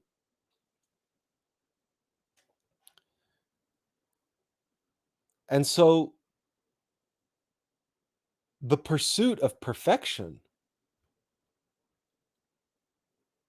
we can be damned sure that just like everything else, how many times have you heard us say the divinely ordained purpose of the Black Lodge, of egos, is to twist, tempt, and corrupt and make fall all that is good and pure and of the light, including the pursuit of perfection. Now, all of a sudden,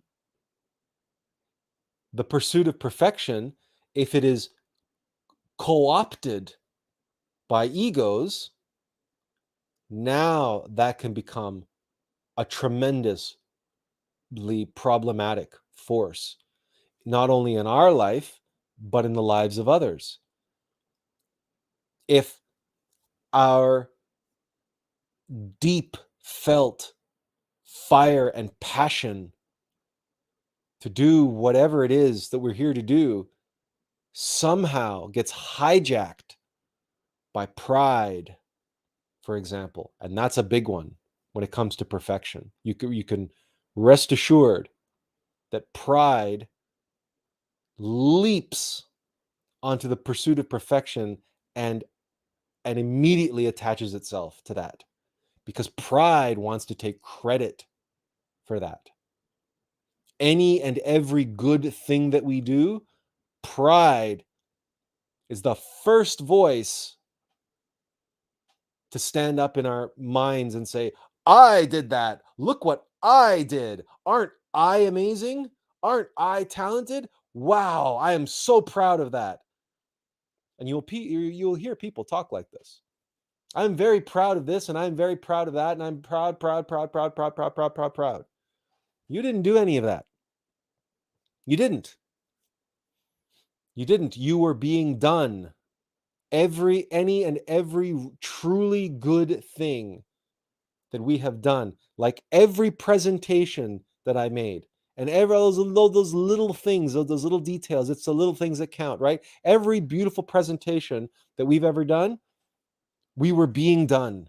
That beautiful presentation presented itself to us, and we just had to do it as we saw it in our mind's eye. It just came to us, and out it came, and we made a little mandala of that salad or that dessert or that plate or whatever.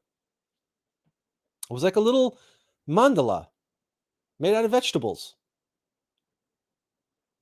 But that wasn't my idea. That wasn't my design. I didn't do that. But pride is the first one to leap and to take credit for that.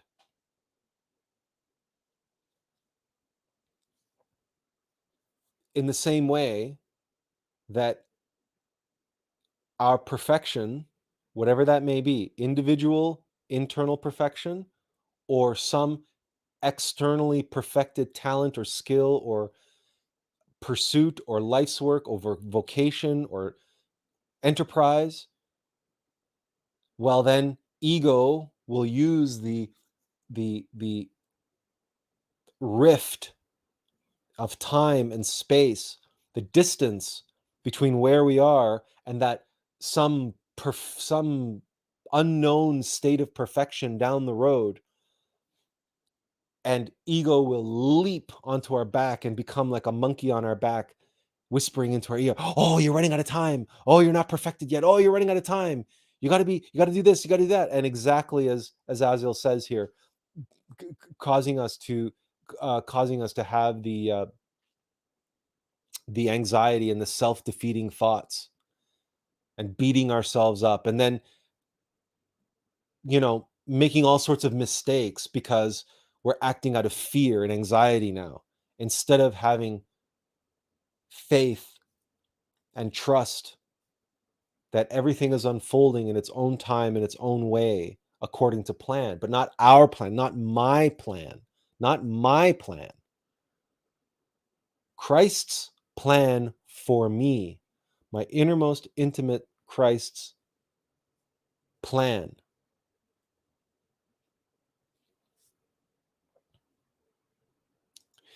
As Azil says, that is exactly what I meant by that line. I usually speak in a manner of letting people fill in some pieces. Well, we filled them in. He says, use intuition and see who will resonate with the meaning. Yeah, fair enough. Okay. So Mugaboo says, teacher, I have been given the ability to lucid dream since I was a child. And as time goes by, I am slowly mastering the art of astral projection. However, I can't seem to bring my full consciousness to the astral. I don't remember God. I don't remember my mother. Do you have any tips or advice?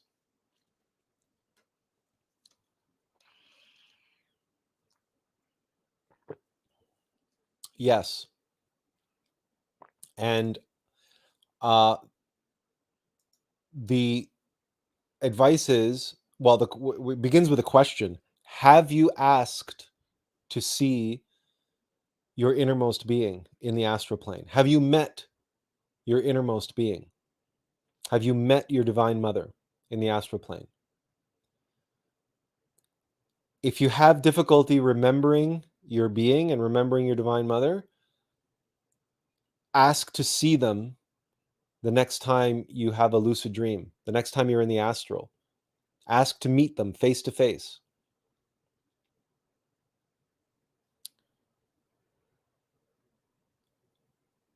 We cannot imagine that you would have that experience and not be able to remember it. So that would be our advice, especially for someone who's, if you're proficient at astral travel. The second thing would be to ask to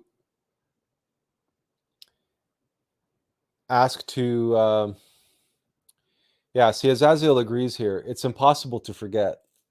Well, if you meet your innermost being or your divine mother, understanding that your divine mother can reveal herself to you in any way that she deems appropriate. But the point is, as Azil points out, it's if you meet your innermost being or your divine mother in the astral plane, you'll never forget that experience. And so you will be able to have that visualization with you, and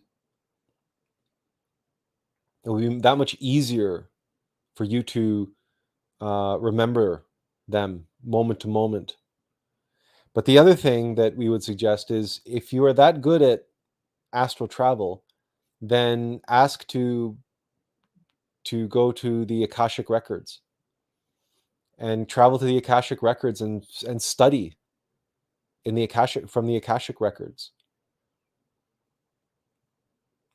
Ask to be shown the records of your past lives, for instance. And you can travel to any of the temples of the Great White Brotherhood and ask for instruction. You can ask to see one of the archangels. If you are that good at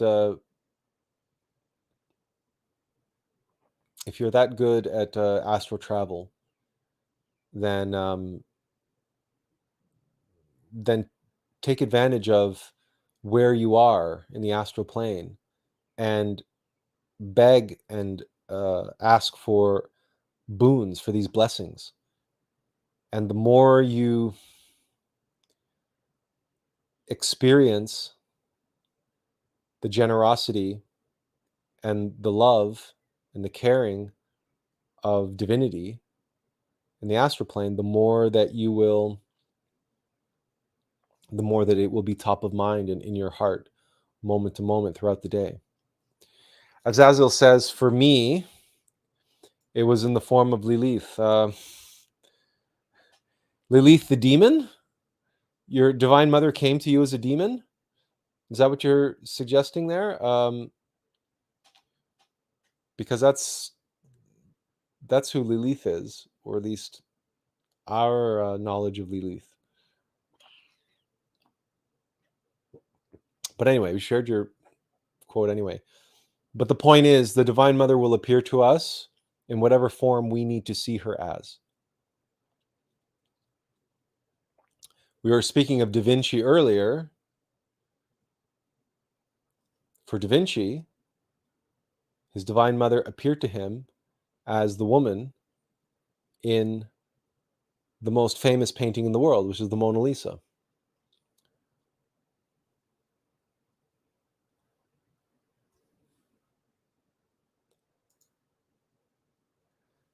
So as Azil says, no, not the demon, the inverted aspect of God.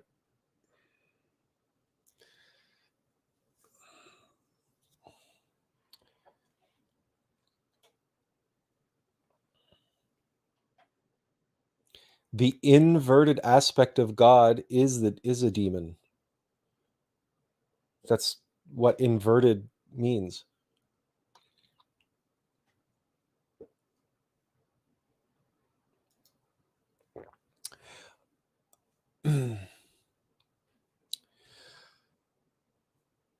All right. So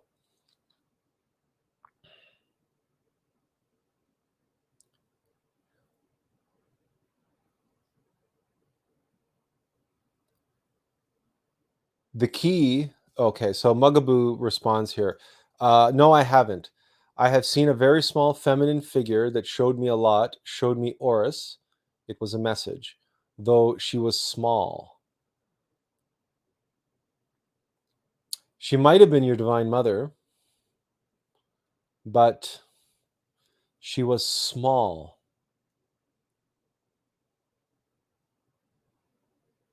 And she showed you Horus. Now, Horus is the Christ in the Egyptian tradition.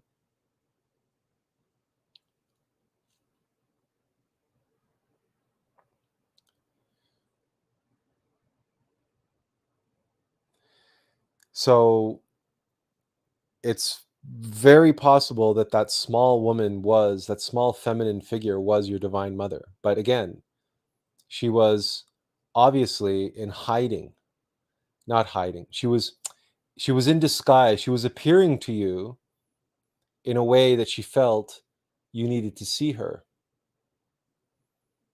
And clearly you didn't see her. You registered her as a feminine figure, but she was your divine mother. You just didn't register that she was your divine mother.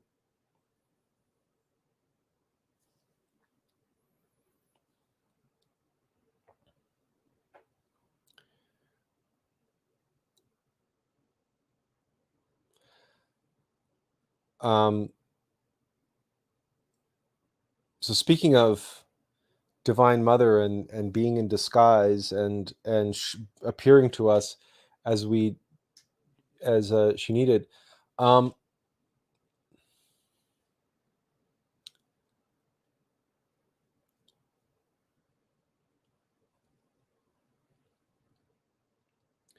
there's something unnerving about your divine mother appearing to you as the queen of hell, as Lilith, as a demon.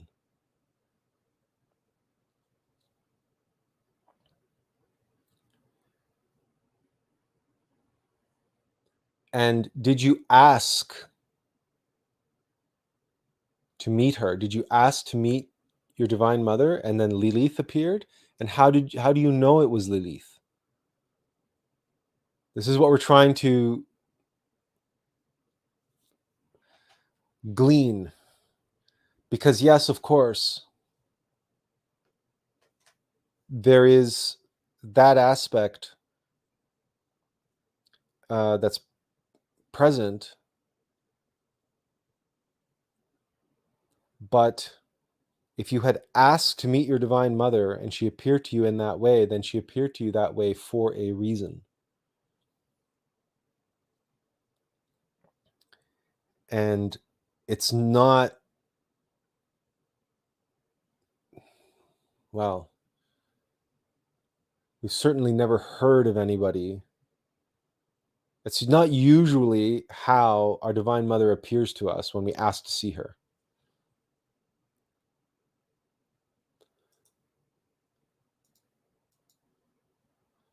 Okay, so you questioned the appearance of the mentioned figure and asked for her name, and asked her name. Yes, but what's unclear to us is, did you ask to see your Divine Mother, or did this figure just appear to you?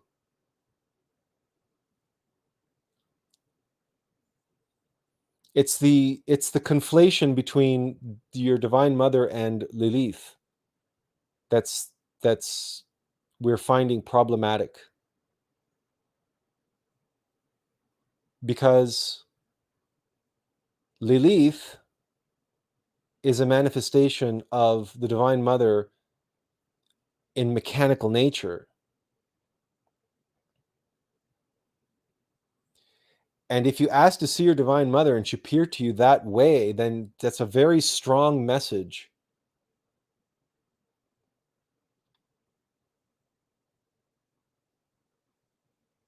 But if that figure just appeared to you, you asked her your name and she said Lilith, and then you assumed that she's your Divine Mother, that's an entirely different circumstance. Okay. So you asked to see her, she appeared a certain way, you asked her name, she said it was Lilith. Okay. That's a very, very strong, powerful message.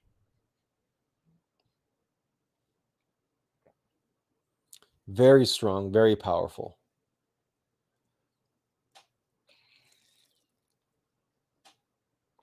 And it's a severe message at that.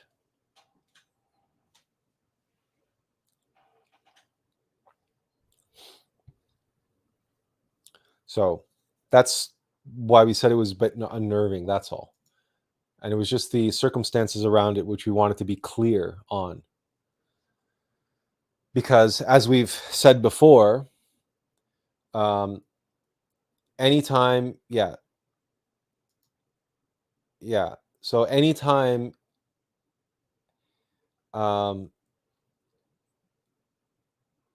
we encounter anything in the astral plane, we always have to be cognizant that it can be either a demon in disguise or just a demon. And many times demons will pretend to be something that they are not. However, if you ask to see your Divine Mother, there's no demon that's going to appear in her place. But if she appears to you as a demon, well then that's a deep and severe lesson that your Divine Mother is giving to you. And that's something that we can't express what that lesson is. That's something that's for you to meditate on. But all of this is falling out of Mugabu's question related to the astral plane and remembering his divinity, his innermost being and Divine Mother. So that's the other thing, Mugabu 22, is that if you haven't studied the course on defense for spiritual warfare, we encourage you to do that. Because if you are traveling in the astral plane regularly, you should make yourself aware of oops, that's not the course that we wanted to share with you. It's this one. If you're traveling in the astral plane regularly, it is worthwhile knowing how to defend yourself. And there's the link. And the link is in the chat, and the link is on the screen. It's worthwhile to know the techniques on how to protect yourself and defend yourself against malevolent entities, because they are there. And they are relentless, because they are designed. I mean, look,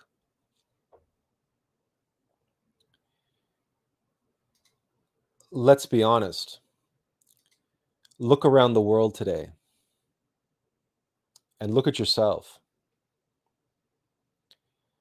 We spoke earlier of ice cream and the perfect temptation, which is ice cream. It's fat, it's sugar, it's dairy, it's creamy, it's cold. It is the perfect temptation. Think about that, those words, side by side. Perfect temptation. For example, the orgasm, fornication, right? Every single ego that we say possess, but really are possessed by, is an expression of perfection. Look at the world. Look at how degenerated the world has become, and how perfectly hypnotized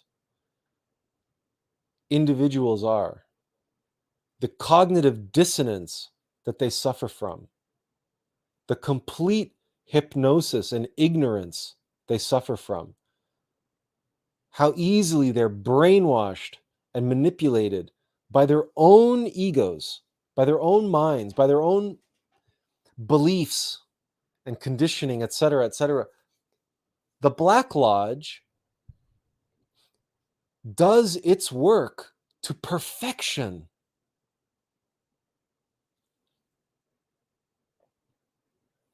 This is a fact. You cannot argue this point. Truly, you can't.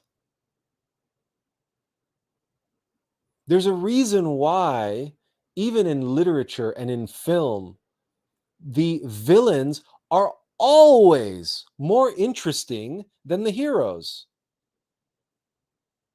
The villains are always more dedicated to their villainy than the heroes are, and they're always they're always better at it than the heroes are at being heroic. The heroes have stumbling blocks and obstacles and learning what to do but the villains never seem to go through that. The villains always seem to be experts at villainy. It's just circumstance or happenstance, or the hero comes across something or other, and just like for example, Indiana Jones in the Raiders of the Lost Ark, right? Indiana Jones like fumbles through obstacle over obstacle over obstacle over obstacle over obstacle. And in the end, it's the villain's own hubris that leads to their demise and downfall.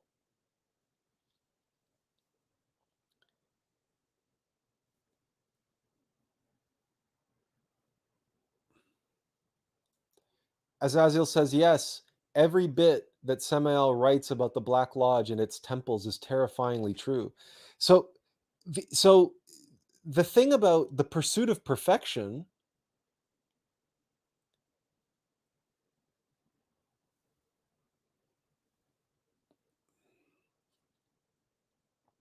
Only the Black Lodge speaks out against perfection.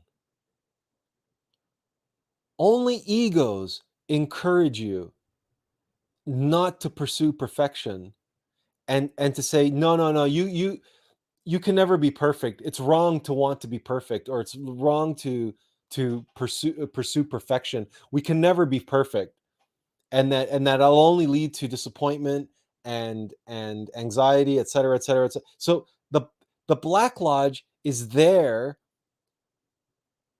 to steer us away from the perfection of God, away from expressing our perfection, away from our bliss, away from our passion, away from the one thing that can give us true satisfaction and can give us that peace and happiness and joy, that bliss that nothing else can give. Of course, the Black Lodge wants to steer us away from it, because the Black Lodge wants us to pursue it and its perfection. Our Black Lodge wants to turn us into perfect demons. Now, of course, that takes many, many lifetimes. And of course, we have to start off by being perfect sheep, perfect chattel, perfect little obedient servants.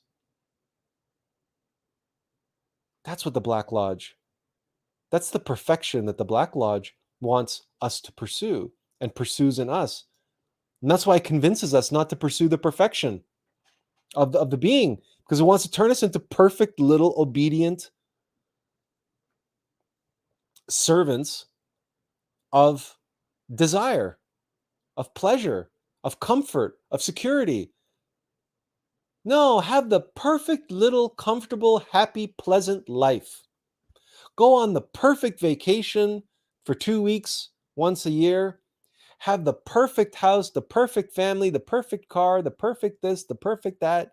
Now, of course, we know that none of those things are ever going to be perfect. There is no such thing as a perfect vacation. There is no such thing as a perfect marriage, or a perfect wife, or a perfect house, or perfect kids, or a perfect job. But you'll be perfectly happy. You'll be perfectly comfortable. You'll be perfectly secure. That's the lie. That's the temptation. That's the corruption. That's the distraction. And meanwhile, the Black Lodge, our own egos, are quietly and cleverly and insidiously converting us and turning us into perfect zombies. And then later, perfect villains, perfect black magicians, and then eventually perfect awakened demons.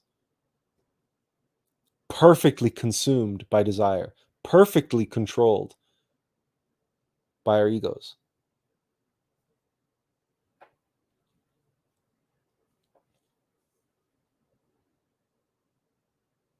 So, or our passion, the source of our bliss, our longing for God's perfection, perfectly co-opted, hijacked, and held ransom by our egos, or perfectly converted and degenerated into an obsession.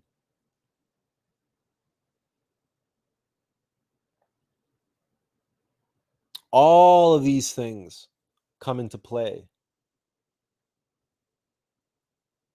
But the pursuit of God's perfection is our birthright, as it is the birthright of all monads and all phenomena in the universe, because after all, there is no phenomenon in the universe which is not of God. The whole universe, the whole game, and all levels of existence and reality exists for God to know its perfection in all its myriad forms.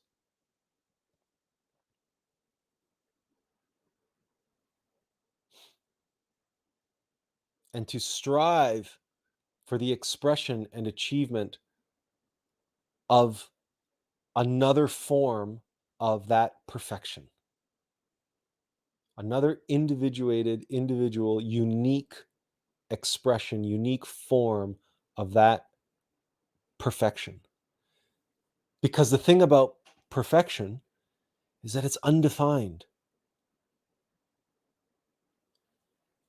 You know it when you see it, when you experience it, you know it. That's perfect. That's perfect. You just know it.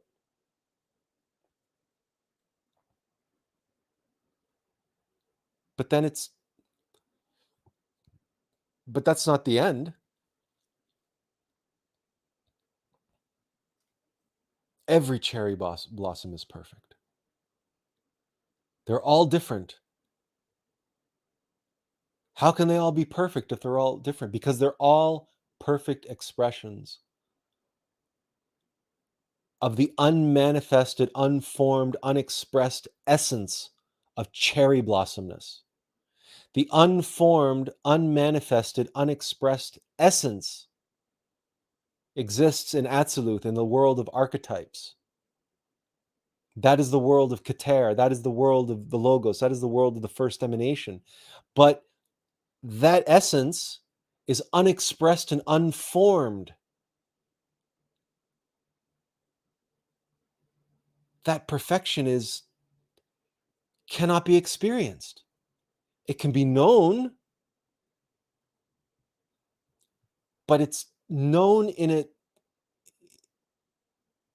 a way that is not the same. So it's unknown. It's known, but it's not known because it's not yet expressed. It's not yet formed. And if it's not yet expressed, or if it's not yet expressed, it cannot be received, because it is through expression and reception that experience is created. So without an expression, there cannot be a reception. And without the union of expression and reception, there is no experience. That's Tantra. That's the Tantra of experience itself. That's the Tantra of Gnosis itself.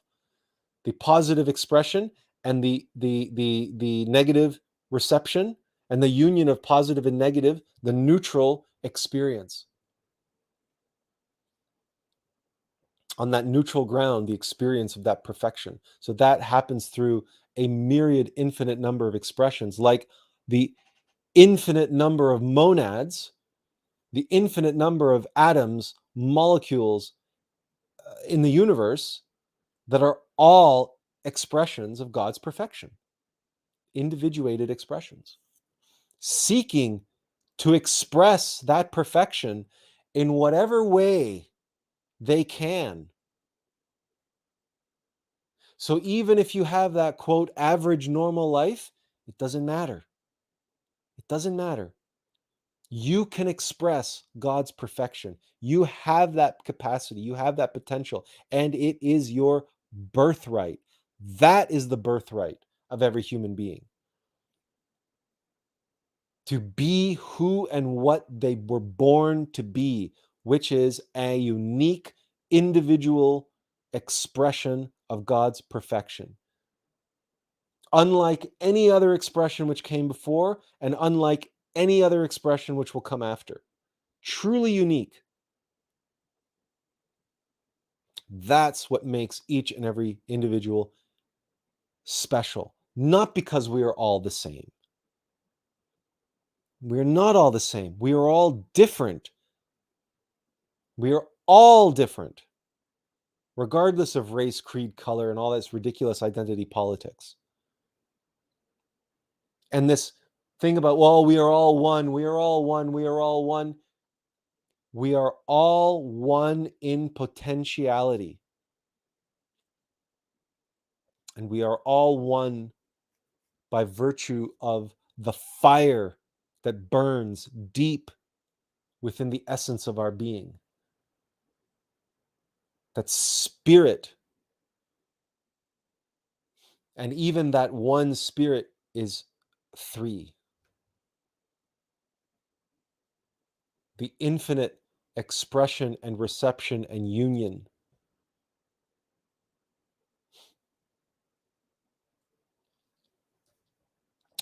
So Mugaboo, coming back to Mugaboo's things, I think the message was that I am not close to reaching Christ, but that, like everyone, I have the potential to embody Christ. As this relates directly to what we were saying. This Mugaboo is responding to. Oh, we missed one. Mugaboo said her appearance. This is coming back to the feminine figure who introduced you to Horus, and she appeared. Her appearance changed and englobed or encapsulated my whole room. I was taken in a beautiful gold room where I saw Horus and felt dirty compared to Horus, who was also golden. Okay.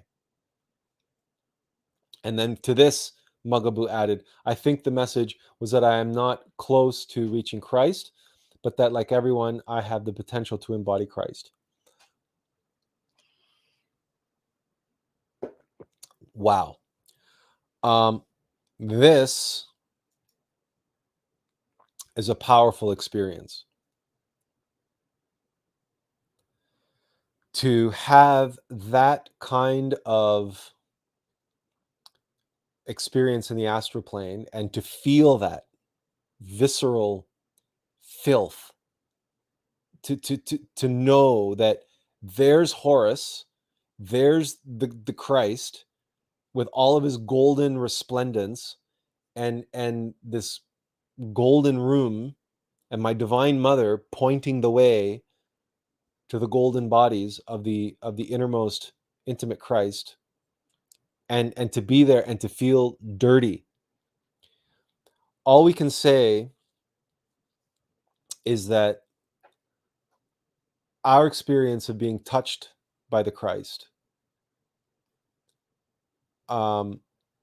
which we wrote about in this poem,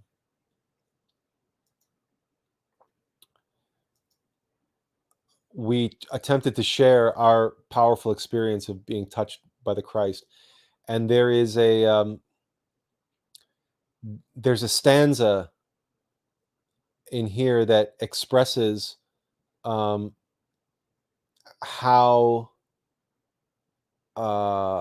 unworthy we felt.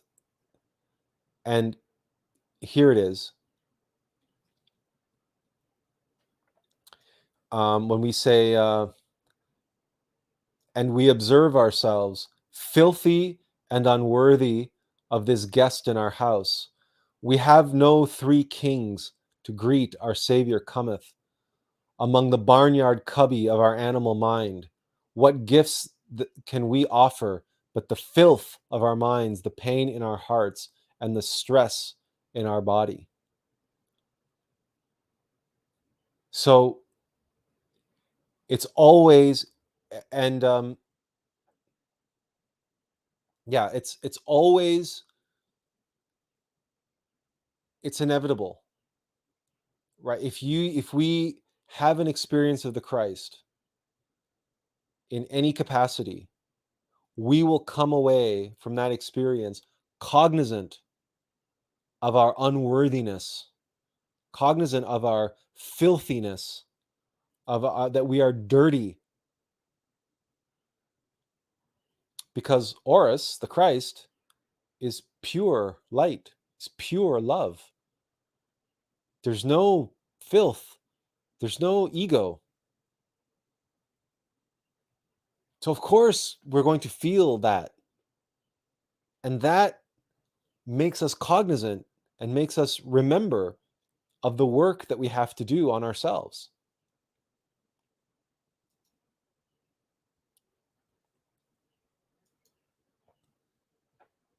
And there's Mugaboo's experience of it.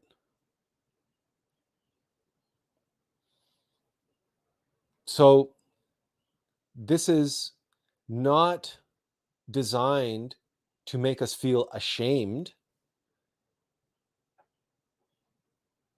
And we write that we there is no shame to speak of here and now. We are incapable of that shadowy pride. Our egos have fled to the darkest corners of our mind. So here we are talking about being filthy and unworthy, and yet in the next line we're talking about, but we have no shame.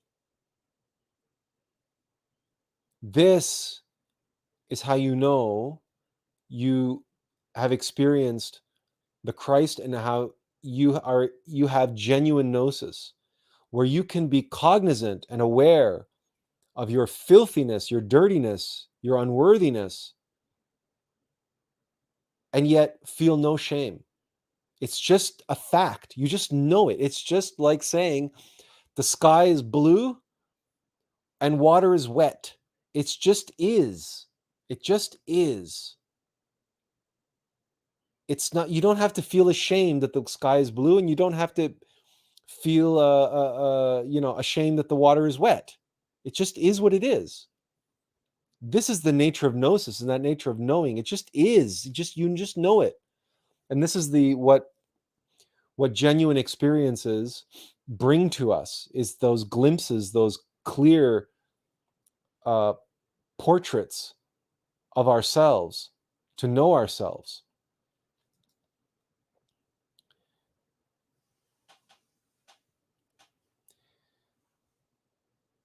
Remember what we commented about Strasso's sculpture, and how to achieve that level of perfection must have required countless attempts and countless failures before he reached that level of skill, of perfection in his craft. Leonardo's sketchbooks are filled to the brim with rough drawings and sketches, and it's all like scribbling and notes and crude drawings, and so, but some of them are exquisite drawings, but a lot of them are crude. A lot of them were done with ink and charcoal and whatever he had, but he didn't seek perfection in all of those. It was just, they were just the building blocks. They were just the stuff, the sand and the gravel, which was going into the concrete mix that was being poured into the foundation of his mastery.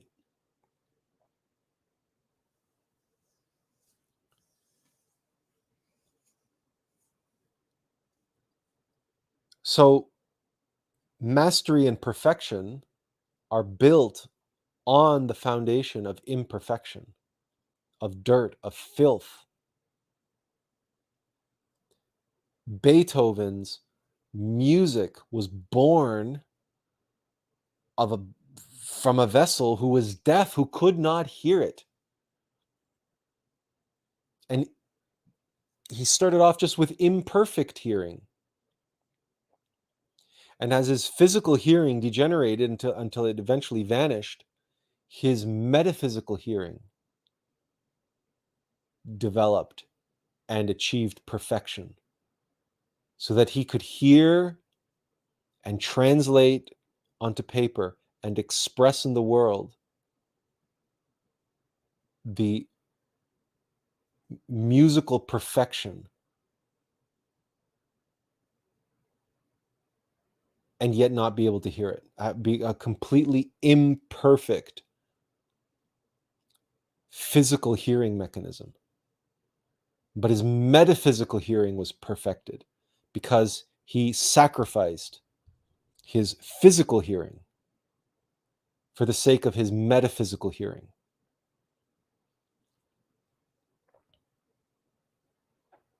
That's a lesson for us to consider as we meditate and pursue perfection. to be a perfect human being or to seek God's perfection cannot happen without sacrifice. Sacrifice for others, for the sake of others, and for the sake of the expression of that perfection. We cannot have our cake and eat it too. We can't. Something must go.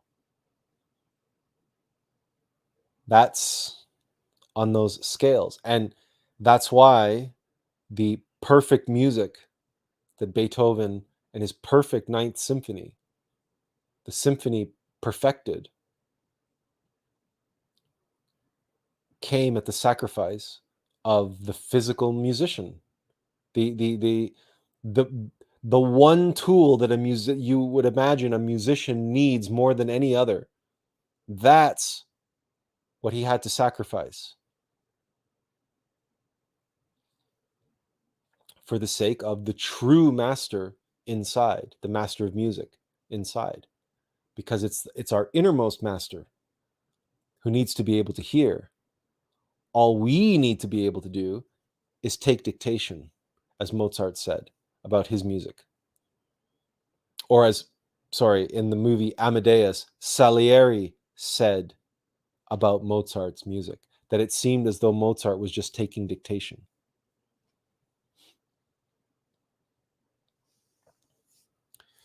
So, that, if you want to have a singular example or case study of the perfection paradox, then you can use Beethoven as that example or that case study. But there are many others. Again, like we mentioned, like Leonardo da Vinci and his scribblings and notes, and all the other people and all of their failures and all of their foibles and all of their faults and all of this. And out of those foibles and faults and failures is born some expression of perfection. Because those faults, failures, and foibles, those defects and vices, those egos, the Black Lodge, they are the obstacles, the mountains, the suffering, the causes, that all the things that we are willing to endure and that we are here to overcome and conquer and master in order to achieve some semblance, some expression of God's perfection in our life, through our life, and in our inner world, in our inner psyche. And as Azil mentioned, and we pointed out, and the Black Lodge are here to do the same thing. As is expressed in every movie and every book, comic book, you name it, video game, right? The villains are always seeking, like, even the thieves, right? Everybody's looking to achieve the perfect crime. You know, in those police movies and those detective movies, they're always talking about, oh, it's the perfect crime. It's the perfect crime. And the villains are always trying to get away with the perfect crime. And the villains, these Bond villains with their elaborate schemes and plots and plans, and everybody's looking to become the perfect villain, the perfect expression of evil, the perfect this, the perfect that. That's the Black Lodge. They are as dedicated and devoted to their craft and their path, the left-hand path, as we are to the light and love and the right-hand path. So we cannot afford to be naive, and we cannot afford to be complacent, and we certainly cannot afford to fall for the tempting, blasé, lukewarm advice of the masses, of the herd, who say, oh, just relax. Oh, perfection is overrated. And, oh, you know what? It's good enough. It's good enough. You don't have to do that. Oh, you don't need to do that. You don't need that. It's good enough. Just relax. Take it easy. enjoy yourself, go, just live a good life, da da da, do this, blah blah blah blah. You know what? There's this great line from Gangs of New York, and even though Bill the Butcher is technically the villain of that movie, it doesn't matter. He says to Tammany, he says to him, you are neither hot nor cold, and because you are lukewarm, I will spew you from my mouth. And he says this with disgust, with disdain to this politician, this lukewarm, because politicians are like that. Like, they're slippery, they're slimy, they're this way, they're that way, they're wishy-washy, right? And even the word wishy-washy comes from that. Like, wishy-washy, people used to do laundry by hand, right? They would, wishy-washy and lukewarm, soapy, slippery water, right? It's wishy-washy. That wishy-washiness, that lack of integrity, that lack of dedication, that lack of commitment, that lack of devotion, that lack of character, of passion, of definition,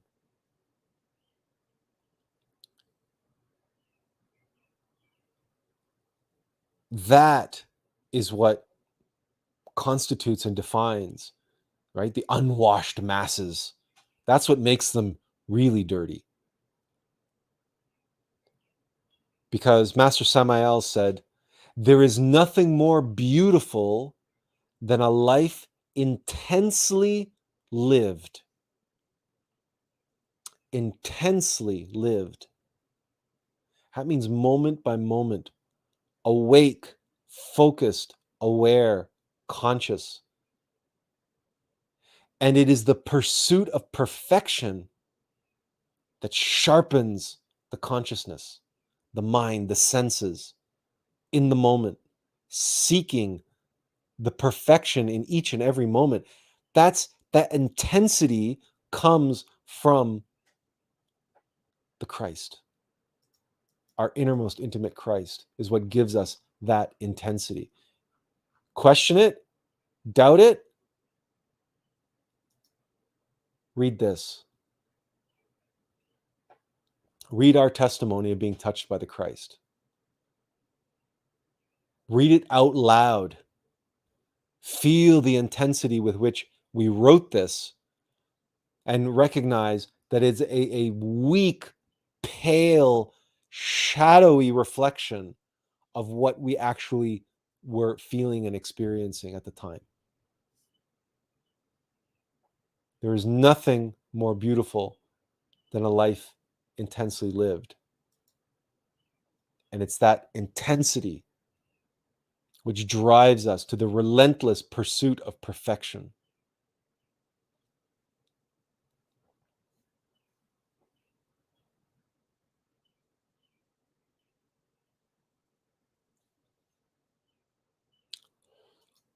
All right. As Azil says, if we stumble, they will happily receive us with warm hugs and good green tea.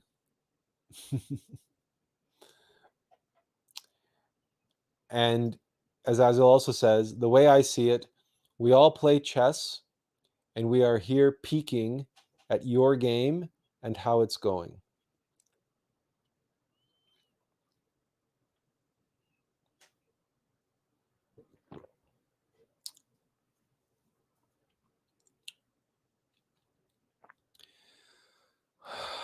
What we are working on right now, there's another reason why we did this live stream on intensity. What we are working on now,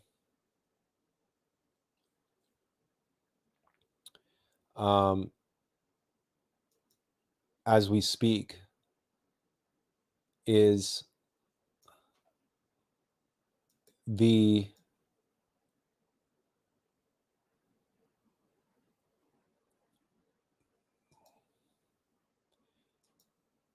video, the summary video, the overview video for the Atlas project. And the intensity that we are devoting to the words, the images, the icons, the symbols, the colors, the shapes, the forms, their relationship to one another.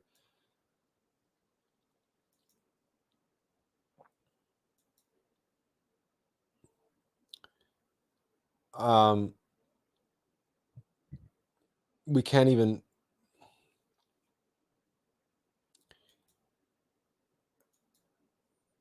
and it's in the pursuit of perfection.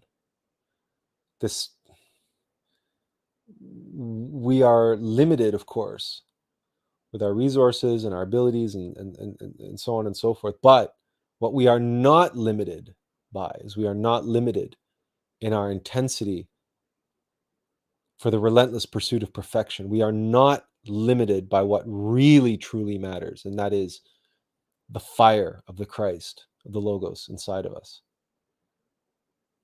So one way or another, the finished product will be an expression, a perfect expression. It may not be a perfect video. It may not be a perfect work of technical brilliance. So technically, it may not be perfect. But the substance of it, its message, and its delivery will be as perfect as we are able to do it at this time. And so we're taking our time to do it. And it may take a week, it may take a month, it may take until the rest of the summer.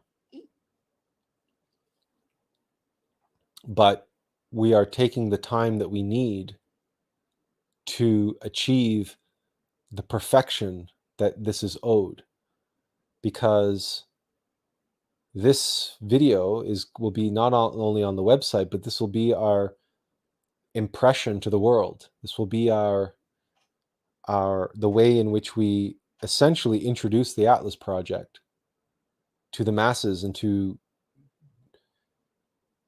this is going to be the defining thesis of the Atlas project, the whole Atlas project, reduced and compacted and super concentrated into what ultimately should be in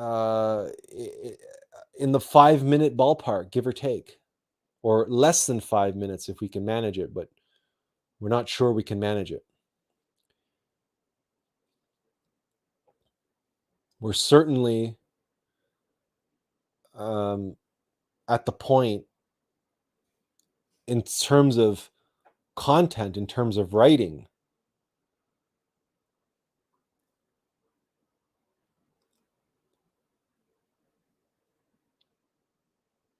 this intensity, you see, the intensity of the Christ, the fire of the fire, is what is required for alchemy and is required for, let's say, forging metal and forging steel, but then the alchemical process as well happens in the fiery crucible, right? The creation of alloys and the transmutation happens under heat and under pressure. That intensity, that if we visualize and meditate upon the Japanese master sword maker, the master blacksmith, folding the metal hundreds of times and putting it into the coals, the hot coals, and pounding it out and folding it over and pounding it out and quenching it and putting it back into the hot coals, and the carbon from the hot coals being worked into the metal layer by layer by layer by layer, creating that carbon steel,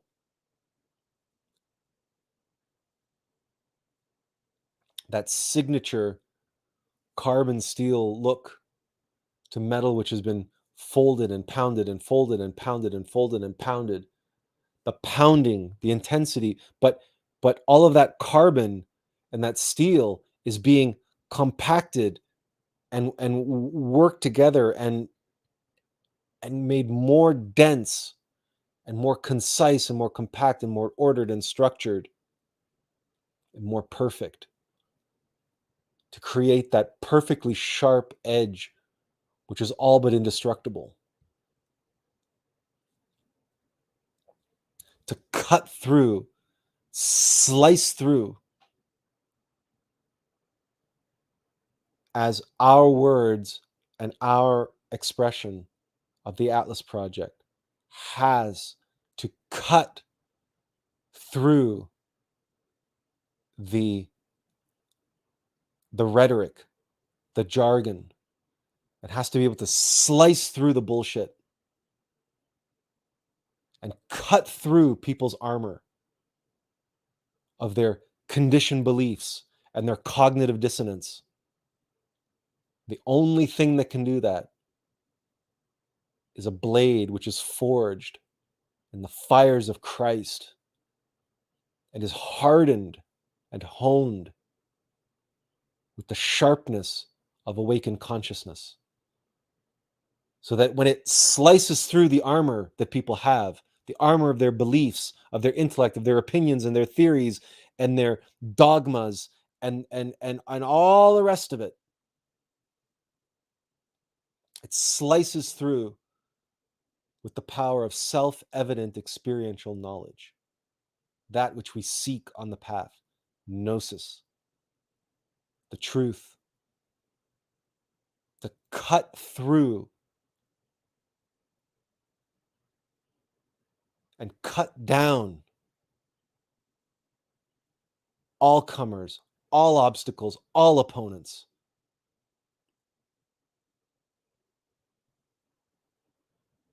And do so not with 60 books or 1,000-page books like Blavatsky wrote and Gurdjieff wrote, and not even with this body of these live streams, 2 hours, 3 hours, 4 hours long at a time. No. 5 minutes.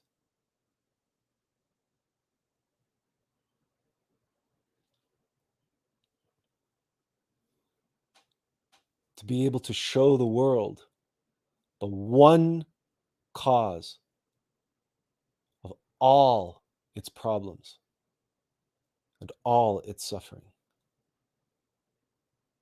It's one reason, one cause. And to be able to show them that,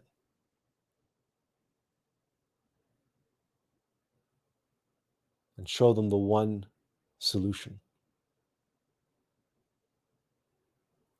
Definitively, objectively, in a self-evident way, which is beyond question, which they cannot argue against, which they cannot deny, they cannot resist, they cannot dismiss, if they have any semblance of awakened consciousness and any semblance of reason left. They cannot. They can only do so by being irrational and but if they have any ounce of capacity for experiential knowledge left,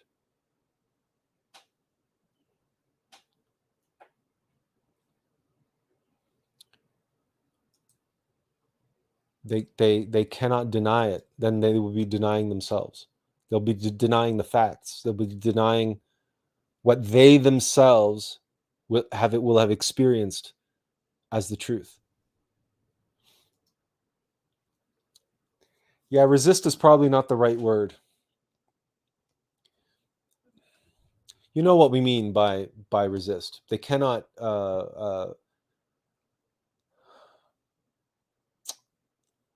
something which has no antitheses. There's there's no antithesis. There's no alternative explanation or alternative viewpoint or opinion or theory for them to fall back on.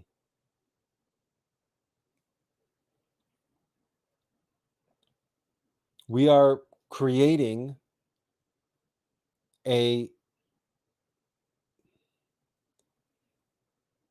expression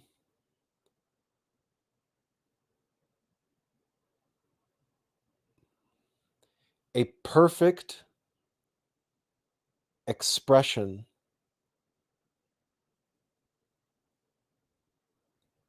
of the nature of the human condition on this planet. An expression which is perfect for this humanity in this time and in this place.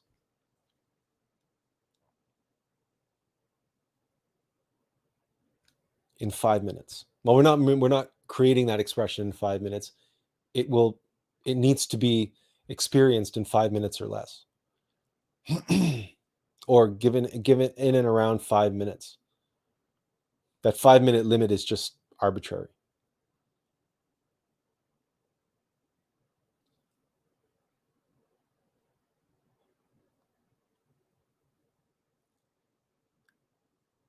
What is expressed in the Bible and in all religious scripture and in all the books of philosophy and in all the books of literature and in all the works of Shakespeare and in all the mythologies and the high art, and we are here to express it in 5 minutes in a way which is completely self-evident, which requires no elaboration, which requires no explanation, no footnotes, no additional research, that is complete.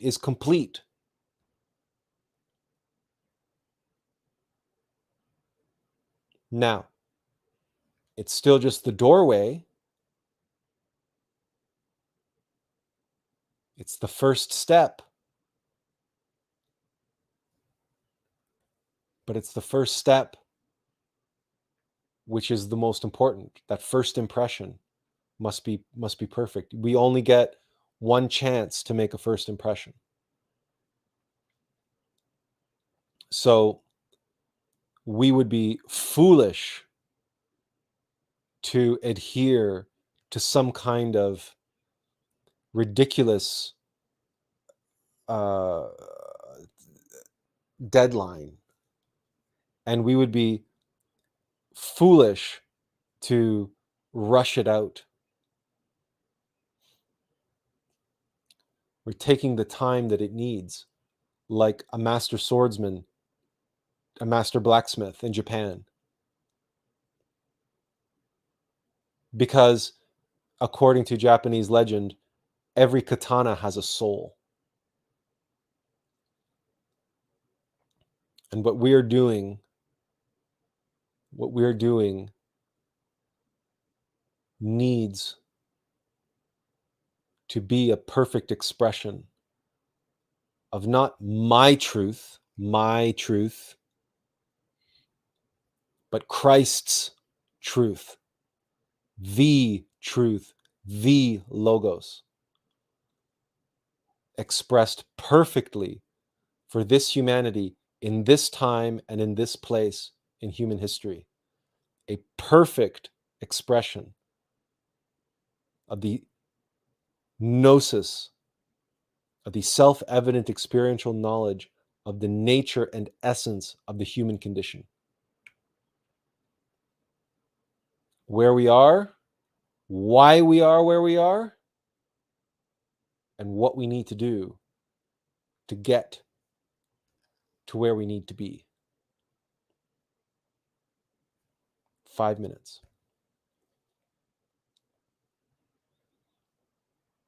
We were up at 4 a.m. this morning. We, generally speaking, go to bed at 10, and we, generally speaking, wake up at 3 or 4 and we meditate. But today we were up at 3 and we didn't get more than 30 minutes into our meditation when we were told, no, get up. It's not time to meditate. You've meditated enough. Go and meditate in front of the computer with a mouse. Meditate while you're writing. Meditate while you're working. Get to work. So it's one of those days. And we do what we're told. And all we can say is,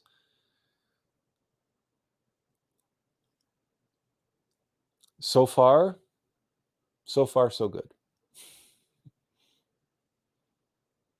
We don't want to oversell it, although we know we have. But hey, we've just spoken for nearly 3 hours on the relentless pursuit of perfection. So surely, we're not going to sit here underselling it. Surely, we're not going to sit here and say that, oh yes, but when it comes to our life's work, we're okay settling on good enough. No.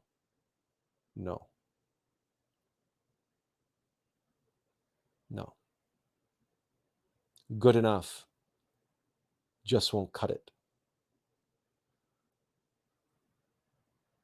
No master blacksmith in Japan ever said good enough.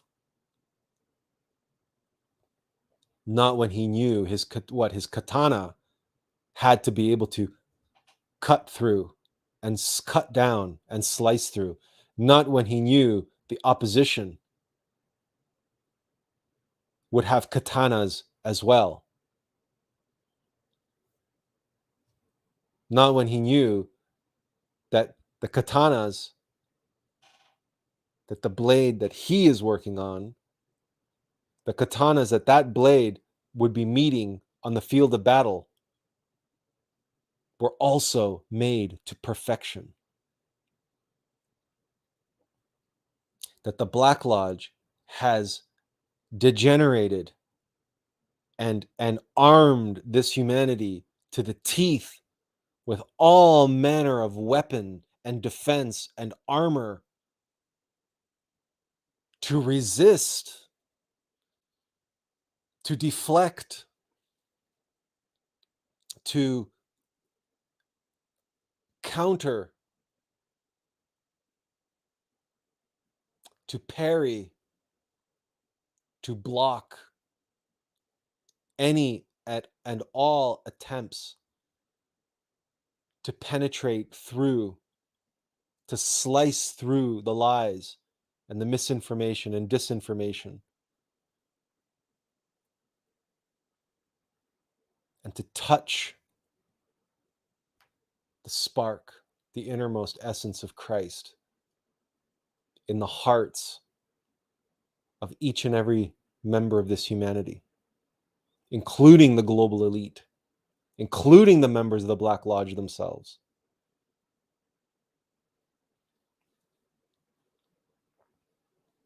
So, good enough is not good enough. Good enough will not cut it. Nothing short of perfection. Nothing short of perfection.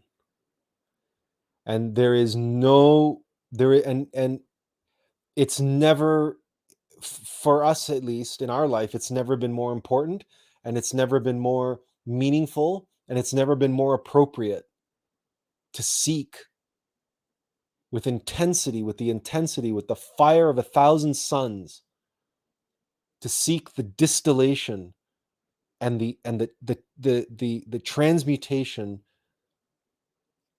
the transubstantiation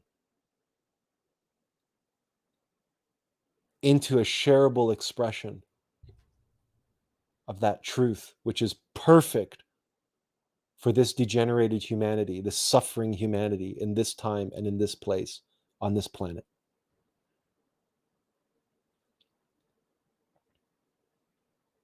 If someone wants to fault us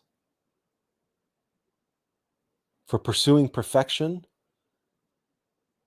to that end, for that purpose, for that effort, for the sake of suffering humanity, then let them. Bring them on. Bring on all comers. We will have the sharpest katana ever forged with which to defend the truth and the light and the love of the Logos. And we are not afraid. And we are not, we have not ever allowed any obstacle or temptation or distraction to get between us and our duty to the Christ. And there's certainly nothing anybody can say or do or convince or rationalize or justify why our work is, why our approach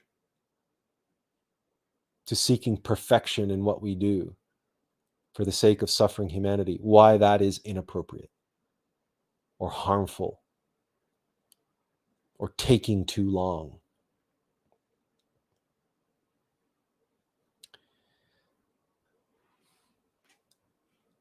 And so that's our final personal note on perfection and the perfection paradox. Knowing that we are a long way from actually being and actually reaching the perfection of the Logos. But Rome was built brick by brick. And as we said, for the Attlas project, what we're working on now is that all important first impression, all important spearhead, arrowhead, the tip of the spear. And if the tip of the spear isn't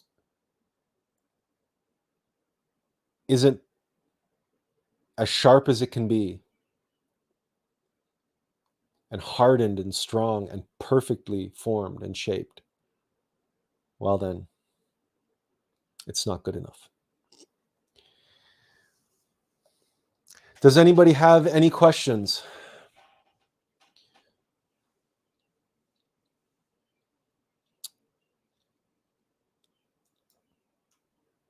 On perfection or on anything, really?